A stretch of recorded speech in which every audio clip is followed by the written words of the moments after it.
Price lord. ಅಲ್ಲೆಲಿಯ. ನನಗೆ ಈ ಅವಕಾಶ ಕೊಟ್ಟಂತ ಎಲ್ಲರಿಗೂ ನನ್ನ ಹೃದಯಪೂರ್ವಕ ಧನ್ಯವಾದಗಳನ್ನ ನಾನು ಹೇಳ್ಕೊತೀನಿ. ಇಲ್ಲಿ ಬೈಬಲ್ ಸ್ಟಡಿ ಬಂದಿರೋ ಪ್ರತಿಯೊಬ್ಬರನ್ನ ನಾನು ಆಹ್ವಾನ ಮಾಡ್ಕೋತೀನಿ. ಲೈವಲ್ಲಿ ಯಾರಾದರೂ ಇದ್ದು ಅಥವಾ ಇಲ್ಲಿ ಯಾರಾದರೂ ಕೇಳ್ತಿದ್ರೆ, ಅಂದರೆ ಪಾಸ್ಟರ್ ಇಲ್ವಲ್ಲ ನಾಳೆ ಇರ್ತಾರ ಅಂದರೆ ನಾಳೆ ಇರ್ತಾರೆ ನಮ್ಮ ಮಧ್ಯದಲ್ಲಿ. ಮತ್ತು ನಾವು ಬಂದು ನಾವು ಬಂದು ಸಂದೇಶಕ್ಕೆ ಹೋಗೋಣ. ಯಥಾ ಪ್ರಕಾರವಾಗಿ ನಾನು ಬಂದು ಒಂದೊಂದು ಪುಸ್ತಕವಾಗಿ ನಾನು ಬಂದು ಬರ್ತಿದ್ದೆ. ಈ ಬೈಬಲ್ ಸ್ಟಡಿಯಲ್ಲಿ ನಾನು ಬಂದು ಇಬ್ರಿಯ ಪುಸ್ತಕನ ನಾನು ತಗೊಳ್ಬೇಕಾಗಿತ್ತು. ಬಟ್ ನಾನು ಬಂದು ಅದನ್ನ ಇಲ್ಲಿಗೆ ನಾನು ನಿಲ್ಲಿಸಿ, ಅದು ಯಾವಾಗ ನನಗೆ ಮಾಡಬೇಕಂತ ಅನಿಸುತ್ತೋ ಆಗ ನಾನು ಬಂದು ಇಬ್ರಿಯ ಪುಸ್ತಕದಿಂದ ನಾನು ಮಾಡ್ಕೊಂಡು ಹೋಗ್ತೀನಿ. ಇವತ್ತಿನ ಬೈಬಲ್ ಸ್ಟಡಿಗೆ ನಾನು ಬಂದು ಆಯ್ಕೆ ಮಾಡ್ಕೊಂಡಿದ್ದ ತಲೆಬರ ಯಾವುದಂದರೆ ಸುವಾರ್ತೆ, ಗಾಸ್ಪಲ್, ಸುವಾರ್ತೆಯನ್ನು ತಲೆಬರವನ್ನು ನಾನು ಬಂದು ಆಯ್ಕೆ ಮಾಡ್ಕೊಂಡಿದ್ದೆ. ನಾವು ಬಂದು ಕೆಲವೊಂದು ವಾಕ್ಯಗಳನ್ನ ನಾವು ಓದಿ ನಾವು ಬಂದು ಇವತ್ತು ಬೈಬಲ್ ಸ್ಟಡಿ ನಾವು ಬಂದು ಅಧ್ಯಯನ ಮಾಡೋಣ. ಮೊದಲನೇದಾಗಿ ನಾವು ಬಂದು ಲೂಕ 2:10 ವಾಕ್ಯದಿಂದ ಓದ್ಕೊಳ್ಳೋಣ. ಲೂಕ 2:10 ವಾಕ್ಯದಿಂದ. ಆ ದೂತನವರಿಗೆ ಹೆದರಬೇಡಿರಿ, ಕೇಳಿರಿ, ಜಗತ್ತಿಗೆಲ್ಲ ಮಹಾ ಸಂತೋಷವನ್ನುಂಟು ಮಾಡುವ ಶುಭ ಸಮಾಚಾರವನ್ನು ನಿಮಗೆ ತಿಳಿಸುತ್ತೇನೆ. ಯಾವ ಸಮಾಚಾರ? ಶುಭ ಸಮಾಚಾರವನ್ನು. ಆಗ ಸುವಾರ್ತೆ ಅಂತ ನೋಡಿದಾಗ ನಾವು ಅದು ಗ್ರೀಕ್ ಅಲ್ಲಿ ಬಂದಿದ್ದು ಯಾವುದಂದ್ರೆ ಇಗ್ಲಿಯಾನ್. ಆಗ ಅದರ ಅರ್ಥ ಏನಂದ್ರೆ ಒಳ್ಳೆಯ ಸಂದೇಶ, ಶುಭ ಸಂದೇಶ, ಒಳ್ಳೆಯ ಸಂದೇಶ. ಇಂಗ್ಲಿಷಲ್ಲಿ ಗಾಸ್ಪಲ್ ಅಂತ ಹೇಳ್ತಾರೆ ಸುವಾರ್ತೆಗೆ. ಗಾಸ್ಪಲ್ ಅಂತ ಹೇಳಿದಾಗ ಒಳ್ಳೆಯ ಸಂದೇಶ, ಒಳ್ಳೆಯ ಶುಭ ಸಂದೇಶ. ಯಾವಾಗೆಲ್ಲ ನಾವು ಬಂದು ಸುವಾರ್ತೆ ಅಂತ ಬರ್ತೀವೋ, ಸುವಾರ್ತೆ ಅನ್ನೋದು ನರಕ ಅಲ್ಲ. ಸುವಾರ್ತೆ ಅನ್ನೋದು ನೀನು ನಿನ್ನ ಕೆಟ್ಟ ಸ್ವಭಾವನ ಬಿಡುವಲ್ಲ. ಸುವಾರ್ತೆ ಅನ್ನೋದು ನೀನು ಬಂದು ದೇವರಿಗೆ ಮೆಚ್ಚುಗೆ ಆಗಿ ಇರಲ್ಲ. ಸುವಾರ್ತೆ ಅಂತ ಹೇಳಿದಾಗ ಅದು ಶುಭ ಸಂದೇಶವಾಗಿದೆ. ಅದೇನಾಗಿದೆ? ಶುಭ ಸಂದೇಶವಾಗಿದೆ, ಒಳ್ಳೆಯ ಒಂದು ಸಂದೇಶವಾಗಿದೆ. ಸೊ ಇಲ್ಲಿ ನಾವು ಬಂದು ಸುವಾರ್ತೆಗಳನ್ನ ನಾವು ಓದಿದಾಗ ಮೊಟ್ಟ ಮೊದಲಾಗಿ ಸುವಾರ್ತೆ ಹೇಳಿದ ಯಾರು? ದೇವದೂತರು. ಯೇಸು ಕ್ರಿಸ್ತನ ಹುಟ್ಟಿದ ತಕ್ಷಣನೇ, ಅಂದ್ರೆ ಹುಟ್ಟಿದ ಆಗ್ಲೇ ಅವ್ರೇನ್ ಮಾಡ್ತಾರೆ? ಶುಭ ಸಂದೇಶವನ್ನ ಅವ್ರು ಸಾರ್ತಾರೆ, ಒಳ್ಳೆಯ ಸಂದೇಶವನ್ನ ಸಾರ್ತಾರೆ. ಸೊ ಯೇಸು ಕ್ರಿಸ್ತನ ಬೆಳೆದಾಗ ಆ ಸಮಯದಲ್ಲಿ ಯೋಹಾನನು ಸ್ನಾನಿಕನಾದ ಯೋಹಾನ್ ಬಂದು ಸಾರ್ಕೊಂಡು ಬರ್ತಾರೆ. ಆಮೇಲೆ ಯೇಸು ಕ್ರಿಸ್ತನು ಪರಲೋಕ ರಾಜ್ಯನ ಕುರಿತು ಹೇಳ್ಕೊಂಡು ಬರ್ತಾರೆ. ಅದಾದ್ಮೇಲೆ ಪೇತ್ರನು, ಪೌಲನು, ನಾವೆಲ್ಲ ಕೂಡ ಇವತ್ತು ಆ ಶುಭ ಸಂದೇಶಕ್ಕೆ ನಾವು ಬಂದು ಸಾಕ್ಷಿಯಾಗಿದ್ದೇವೆ. ಆ ಶುಭ ಸಂದೇಶವನ್ನ ನಾವು ಸಾಕ್ಷಿಯಾಗಿದ್ದೇವೆ, ಸಾರ್ತಾ ಇದ್ದೇವೆ. ಸೊ ಇಲ್ಲಿ ಮೊಟ್ಟ ಮೊದಲಾಗಿ ಯೇಸು ಕ್ರಿಸ್ತನು ಹುಟ್ಟಿದ ಕೂಡಲೇ ಫಸ್ಟ್ ಯಾರು ಶುಭ ಸಂದೇಶವನ್ನ ಸಾರಿದ್ದು? ದೇವದೂತರು ಶುಭ ಸಂದೇಶವನ್ನ ಸಾರ್ತಾರೆ. ಓದ್ಕೊಳ್ಳೋಣ. ಆ ದೂತನವರಿಗೆ ಹೆದರಬೇಡಿರಿ, ಕೇಳಿರಿ, ಜಗತ್ತಿಗೆಲ್ಲ ಮಹಾ ಸಂತೋಷವನ್ನುಂಟು ಮಾಡುವ. ಯಾವ ಸಂತೋಷ?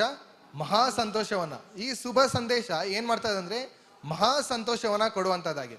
ನಾವು ಎಷ್ಟೇ ವರ್ಷ ಆಗ್ಲಿ, ನಾವು ಬಂದು ವಿಶ್ವಾಸಿಯಾಗಿದ್ದು ಎಷ್ಟೇ ವರ್ಷ ಆಗ್ಲಿ, ನಾವು ಬಂದು ಸುವಾರ್ತೆ ಕೂಟಕ್ಕೆ ನಮ್ಗೆ ಹೋಗ್ಬೇಕಂತ ಆಸೆ ಇರ್ತದೆ. ಯಾಕಂದ್ರೆ ನಮ್ಗೆ ಆ ಶುಭ ಸಂದೇಶನೇ ನಮ್ಗೆ ಆಧಾರವಾಗಿದೆ. ಯಾಕಂದ್ರೆ ಫಸ್ಟ್ ಟೇಸ್ಟ್ ಮಾಡಿದ್ ಯಾವುದು? ಆ ಶುಭ ಸಂದೇಶ. ಈಗ ಚಿಕ್ಕ ವಯಸ್ಸಲ್ಲಿ ನಾವು ಟೇಸ್ಟ್ ಮಾಡಿದ್ ಯಾವ್ದಾರು ಇದ್ರೆ ಅದು ನಾವು ಬಂದು ಎಷ್ಟೇ ವಯಸ್ಸಾದ್ರೂ ಏನ್ ಮಾಡ್ತೀವಿ? ಅದಕ್ಕೆ ನಾವು ಬಂದು ಆಸೆ ಪಡ್ತೀವಿ. ಆ ತರ ಮಾತ್ರ ಅಲ್ಲ, ಈ ಶುಭ ಸಂದೇಶ ಬಹು ಸಂತೋಷವನ್ನು ಕೊಡುವಂತ ಒಂದು ಸಂದೇಶ. ಸೊ ಅದಕ್ಕೆ ನಾವು ಒಂದು ಸುವಾರ್ತೆ ಕೂಟಗಳಿಗೆ ಹೋಗಕ್ಕೆ ಆಸೆ ಪಡ್ತೀವಿ. ಅಲ್ಲಿ ಹೋದ್ರೆ ಏನಾಗ್ತದೆ? ನಮ್ಗೆ ಯೇಸು ಕ್ರಿಸ್ತನ್ ನಮ್ಗಾಗಿ ಮಾಡಿದಂತನ್ನ ನಾವು ಬಂದು ಕೇಳ್ತೀವಿ. ನಮ್ಮ ಸಭೆಯಲ್ಲಿ ಪ್ರತಿ ವಾರ, ಪ್ರತಿ ಬೈಬಲ್ ಸ್ಟಡಿ, ಪ್ರತಿ ಲೀಡರ್ಸ್ ಮೀಟಿಂಗ್ ಅಲ್ಲೂ ನಾವೊಂದು ಯೇಸು ಕ್ರಿಸ್ತನ್ ಬಗ್ಗೆ ಕೇಳ್ತೀವಿ. ಬಟ್ ಕೆಲವೊಂದು ಇದರಲ್ಲಿ ಸಭೆಯಲ್ಲಿ ಅವ್ರು ಏನ್ ಮಾಡ್ತಾರೆ ಅಂದ್ರೆ, ಈ ಸುವಾರ್ತೆ ಕೂಟಕ್ಕೆ ಹೋದ್ರೆ ಯಾರು ಎಲ್ಲಾರು ಯೇಸು ಕ್ರಿಸ್ತನ ಶುಭ ಸಂದೇಶವನ್ನ ಕೇಳ್ಬೋದಲ್ಲ ಅಂತ ಏನ್ ಮಾಡ್ತಾರೆ? ಸುವಾರ್ತೆ ಕೂಟಗಳಿಗೆ ಹೋಗುವಂತರಾಗಿದ್ದಾರೆ. ಬಟ್ ಆದ್ರೆ ನಮ್ಗೆ ನಮ್ಮ ಸಭೆಯಲ್ಲಿ ಶುಭ ಸಂದೇಶ ಪ್ರತಿ ವಾರ, ಪ್ರತಿ ಒಂದು ಬೈಬಲ್ ಸ್ಟಡಿ, ಪ್ರತಿಯೊಂದು ವಾಕ್ಯ ತೆಗೆದಾಗೆಲ್ಲ ನಾವು ಬಂದು ಆ ಶುಭ ಸಂದೇಶವನ್ನೇ ನಾವು ಬಂದು ಕ್ರಿಸ್ತನ್ ಬಗ್ಗೆ ನಾವು ಬಂದು ನೋಡ್ತಾ ಇದ್ದೇವೆ. ಅದಕ್ಕೆ ದೇವರಿಗೆ ನಾವು ಬಂದು ಕೃತಜ್ಞತೆ ಹೇಳ್ಬೇಕು. ಓದ್ಕೊಳ್ಳೋಣ. ಅದೇನೆಂದರೆ, ಈ ಹೊತ್ತು ನಿಮಗೋಸ್ಕರ ದಾವೀದನೂರಲ್ಲಿ ಒಬ್ಬ ರಕ್ಷಕನು ಹುಟ್ಟಿದ್ದಾನೆ. ಆತನು ಕರ್ತನಾಗಿರುವ ಕ್ರಿಸ್ತನೇ. ಓದ್ಕೊಳ್ಳೋಣ. ಆತನು ನಿಮಗೆ ಗೊತ್ತಾಗುವುದಕ್ಕೆ ಗುರುತೇನೆಂದರೆ, ಬಟ್ಟೆಯಿಂದ ಸುತ್ತಿರುವ ಒಂದು ಕೂಸು ಗೋದಲಿಯಲ್ಲಿ ಮಲಗಿರುವುದನ್ನು ಕಾಣುವಿರಿ ಎಂದು ಹೇಳಿದನು. ಈಗ ಆ ಕುರುಬರಿಗೆ ಹೇಳ್ತಾರೆ, ನೀವು ಬಂದು ಈ ಮಗುವನ್ನ ನೀವು ಬಂದು ಗೋದಲಿಯಲ್ಲಿ ಮುಂಚಲ್ಪಟ್ಟಿರೋ ಒಂದು ಮಗು ಹಾಗೆ ನೀವು ಬಂದು ಕಾಣುವಿರಿ ಅಂತ ಹೇಳ್ತದೆ. ಬಟ್ ಈ ಮಗು ಸಾಯುವುದಕ್ಕೋಸ್ಕರನೇ ಹುಟ್ಟಿದ್ದು, ಮನುಷ್ಯರ ಪಾಪಕ್ಕೋಸ್ಕರ ಸಾಯುವುದಕ್ಕೆ ಹುಟ್ಟಿದ್ದು. ಸೊ ಈ ಒಂದು ಚಿಹ್ನೆಯನ್ನು ನೋಡಿದಾಗ ನಾವೊಂದು ಮಗು ಒಂದು ಕೊಟ್ಟಿಗೆಯಲ್ಲಿ ಸುತ್ತಿಕೊಂಡು, ಅಂದ್ರೆ ಆ ಮಗುವನ್ನು ನೋಡುವಾಗ ಬಟ್ಟೆಯಿಂದ ಸುತ್ತಿದ್ದ ಮಗುವನ್ನು ನೋಡಿದಾಗ ಅದು ಬೇರೆ ಹುಟ್ಟಿ ಬಾಳುವುದಕ್ಕೋಸ್ಕರ ಮಾತ್ರ ಅಲ್ಲ, ನಮಗೋಸ್ಕರ ಒಂದಿನ ಸಾಯಕ್ಕೆ ಹೋಗ್ತದೆ. ಅದು ಅಂದ್ರೆ ಸಮಾಧಿಯಲ್ಲಿ ಕೂಡ ಅದೇ ಒಂದು ಸೂಚನೆಯನ್ನ ನಾವು ನೋಡ್ತೀವಿ. ಅಂದ್ರೆ ಈ ಮಗು ಅಂದ್ರೆ ನಾವೊಂದು ಆ ಚರಿತ್ರೆಯಲ್ಲಿ ನಾವು ನೋಡಿದ್ರೆ ಕಲ್ಲಲ್ಲಿ ಅಂದ್ರೆ ದನಗೆಲ್ಲ ಏನ್ ಮಾಡ್ತಾರೆ ಅಂದ್ರೆ ಕಲ್ಲಲ್ಲಿ ಕೆತ್ತಿರ್ತಾರೆ, ಅದ್ರಲ್ಲಿ ನೀರು ಹಾಕಿರ್ತಾರೆ, ಅಲ್ಲಿರುವ ನೀರೇ ಕುಡಿತದೆ. ಸೊ ಸಮಾಧಿಯಲ್ಲಿ ಕೂಡ ಅದೇ ತರ ಕಲ್ಲೇ. ಸೊ ನಾವು ಬಂದು ಈ ಮಗು ನಮ್ಮ ಪಾಪಕ್ಕೋಸ್ಕರ ಸಾಯುವಂತ ಒಂದು ಮಗುವಾಗಿದೆ. ಆತನ ಜನನಗಿಂತ ಅಂದ್ರೆ ಬರುವ ತಿಂಗಳೆಲ್ಲ ಅದನ್ನ ಜನನ ಬಗ್ಗೆ ಎಲ್ಲ ಇಡೀ ಪ್ರಪಂಚನೇ ಆಚರಿಸ್ತದೆ, ಅದು ನೆನೆಸ್ಕೊಳ್ತಾರೆ. ಬಟ್ ಆತನ ಜನನಗಿಂತ ಆತನ ಮರಣನೇ ತುಂಬಾ ಮುಖ್ಯವಾಗಿದೆ. ಆತನ ಮರಣಕ್ಕೆ ನಾವು ಬಂದು ಇವತ್ತು ಆತನ ಮರಣದಿಂದನೇ ನಮ್ಮ ಜೀವ ಪ್ರಾರಂಭ ಆಗ್ತದೆ. ಅರ್ಥ ಆಗ್ತದ? ಹಾಗಂದ್ರೆ ಆ ಮಗು ನಾವು ಬಂದು ಪ್ರಾರಂಭದಲ್ಲೇ ಒಂದು ಚಿಹ್ನೆ ಆಗಿದೆ. ಆ ಚಿಹ್ನೆಯನ್ನು ನೋಡುವಾಗ ಕೊನೆಯದಾಗಿ ಏನ್ ಮಾಡ್ತಾರೆ, ಸಮಾಧಿಯಲ್ಲೂ ಅದೇ ತರ ರೂಪದಲ್ಲಿ ಬಿಳಿ ಬಟ್ಟೆಯಲ್ಲಿ ಸುತ್ತಿದಾಗೆ ಇರ್ತಾರೆ. ಆದ್ರೆ ಇವತ್ತು ನಮ್ಮ ದೇವರು ಜೀವಿಸ್ತಾ ಇದ್ದಾರಾ? ಆಮೇನ್. ಆ ಮರಣದಿಂದ ಗೆದ್ದವರಾಗಿದ್ದಾರೆ, ಮರಣವನ್ನು ಗೆದ್ದ ದೇವರಾಗಿದ್ದಾರೆ ನಮ್ಮ ದೇವರು. ಓದ್ಕೊಳ್ಳೋಣ. ಬಟ್ಟೆಯಿಂದ ಸುತ್ತಿರುವ ಒಂದು ಕೂಸು ಗೋದಲಿಯಲ್ಲಿ ಮಲಗಿರುವುದನ್ನು ಕಾಣುವಿರಿ ಎಂದು ಹೇಳಿದನು. ಪಕ್ಕನೆ ಆ ದೂತನ ಸಂಗಡ ಪರಲೋಕ ಸೈನ್ಯದವರ ಒಂದು ದೊಡ್ಡ ಗುಂಪು ಕಾಣಿಸಿ ಮತ್ತೆ ನೆಕ್ಸ್ಟ್ ಕೊಯರ್ ಟೀಮ್ ರೆಡಿ ಆಗ್ತಾರೆ, ಅಂದ್ರೆ ಸಂದೇಶವನ್ನು ಕೊಡ್ತಾರೆ.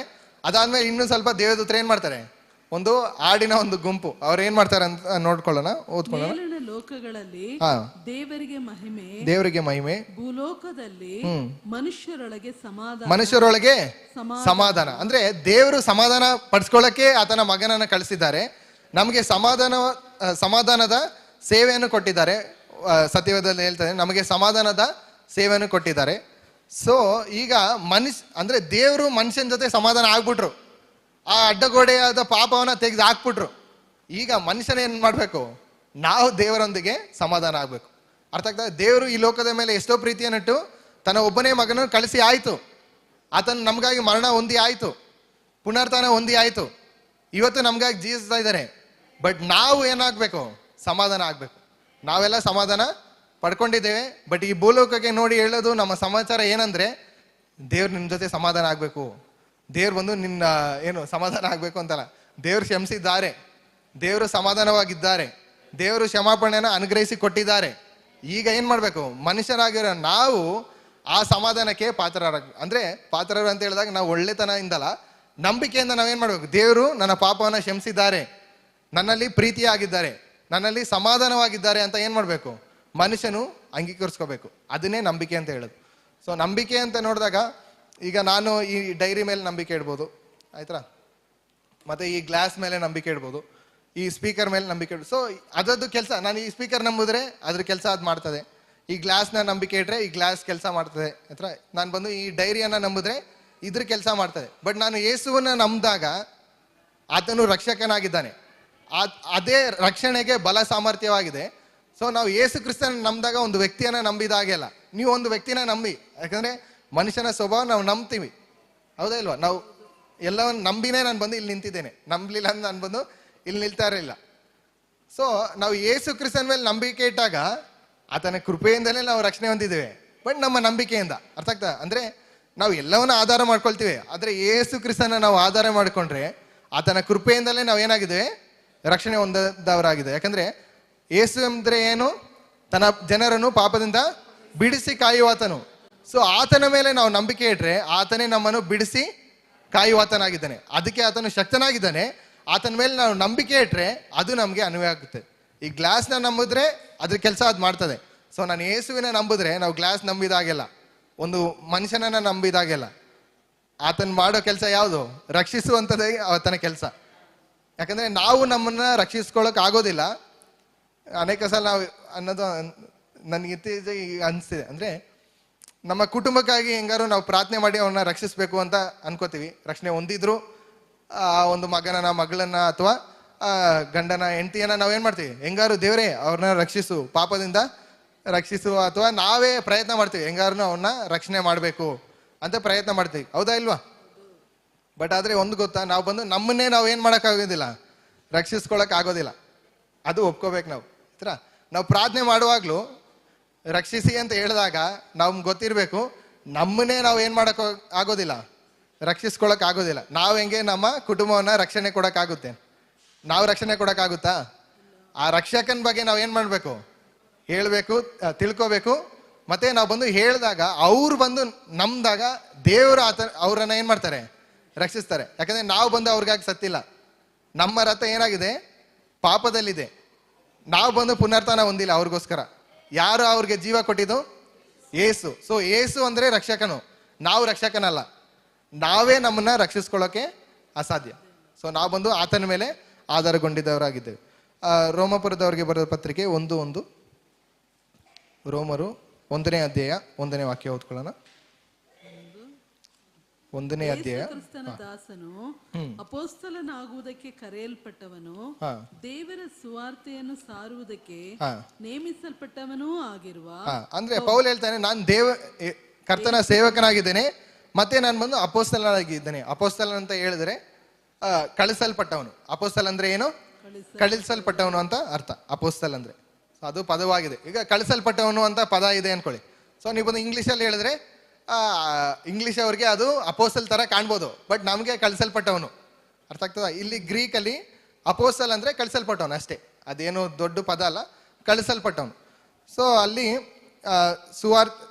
ದೇವರ ಸುವಾರ್ತೆಯನ್ನು ಸಾರುವುದಕ್ಕೆ ನೇಮಿಸಲ್ಪಟ್ಟವನು, ದೇವರ ಸುವಾರ್ತೆಯನ್ನು ಸಾರುವುದಕ್ಕೆ ನೇಮಿಸಲ್ಪಟ್ಟವನು ಅಂತ ಪೌಲನು ದೃಢತೆ ಮಾಡ್ಕೋತಾರೆ. ಇಲ್ಲಿ ನಾವು ಬಂದು ಹಂಗೆ 9ನೇ ವಾಕ್ಯ ಓದ್ಕೊಳ್ಳೋಣ.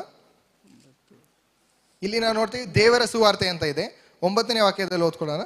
ನಾನು ಪ್ರಾರ್ಥನೆ ಮಾಡುವಾಗೆಲ್ಲ ತಪ್ಪದೆ ನಿಮಗೋಸ್ಕರ ವಿಜ್ಞಾಪನೆ ಮಾಡಿ ಇನ್ನು ಮೇಲೆ ಆದರೂ ನಿಮ್ಮ ಬಳಿಗೆ ಬರುವುದಕ್ಕೆ ದೇವರ ಚಿತ್ತದಿಂದ ನನಗೆ ಹೇಗೂ ಅನುಕೂಲವಾಗಬೇಕೆಂದು ಬೇಡಿಕೊಳ್ಳುತ್ತೇನೆ. ಇದಕ್ಕೆ ದೇವರೇ ನನ್ನ ಸಾಕ್ಷಿ.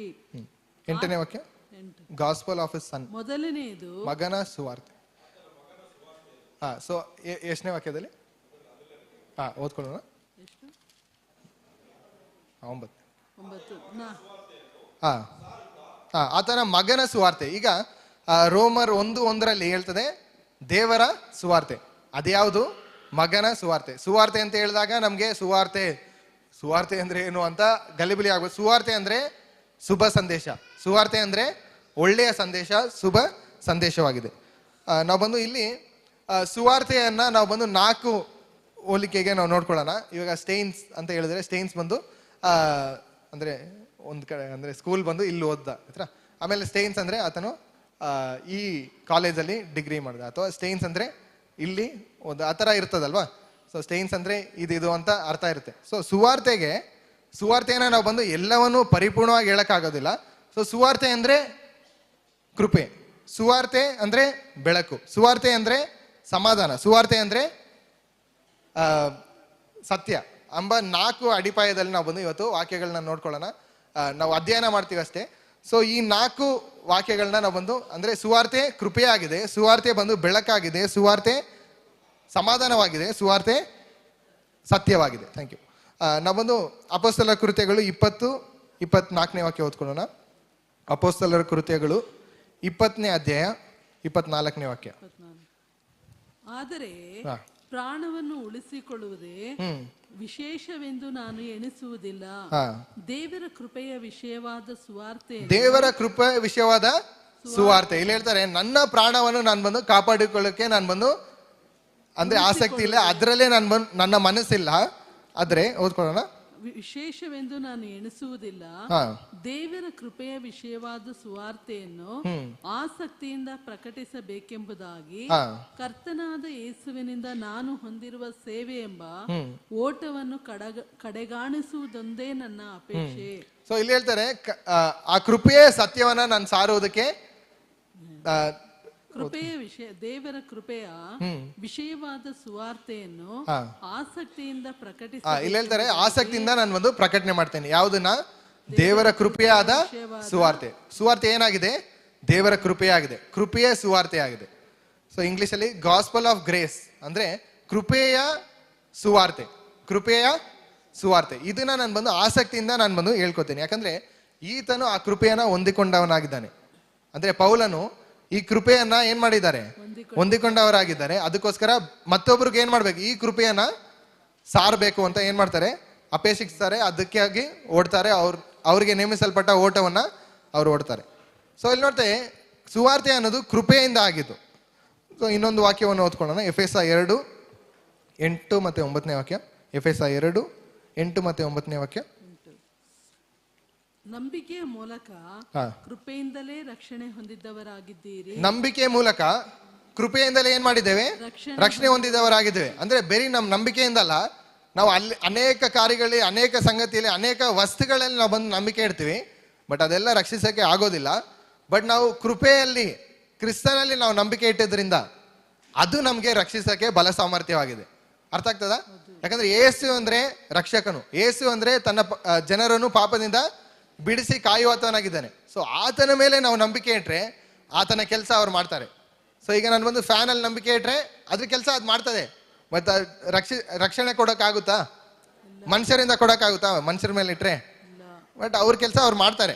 ನಾವು ನಂಬಿಕೆ ಇಟ್ಟಿಂದ ಮನುಷ್ಯನು ಒಳ್ಳೆ ಸ್ವಭಾವ ಇದೆ, ಕೆಟ್ಟ ಸ್ವಭಾವ ಏನಿದೆ.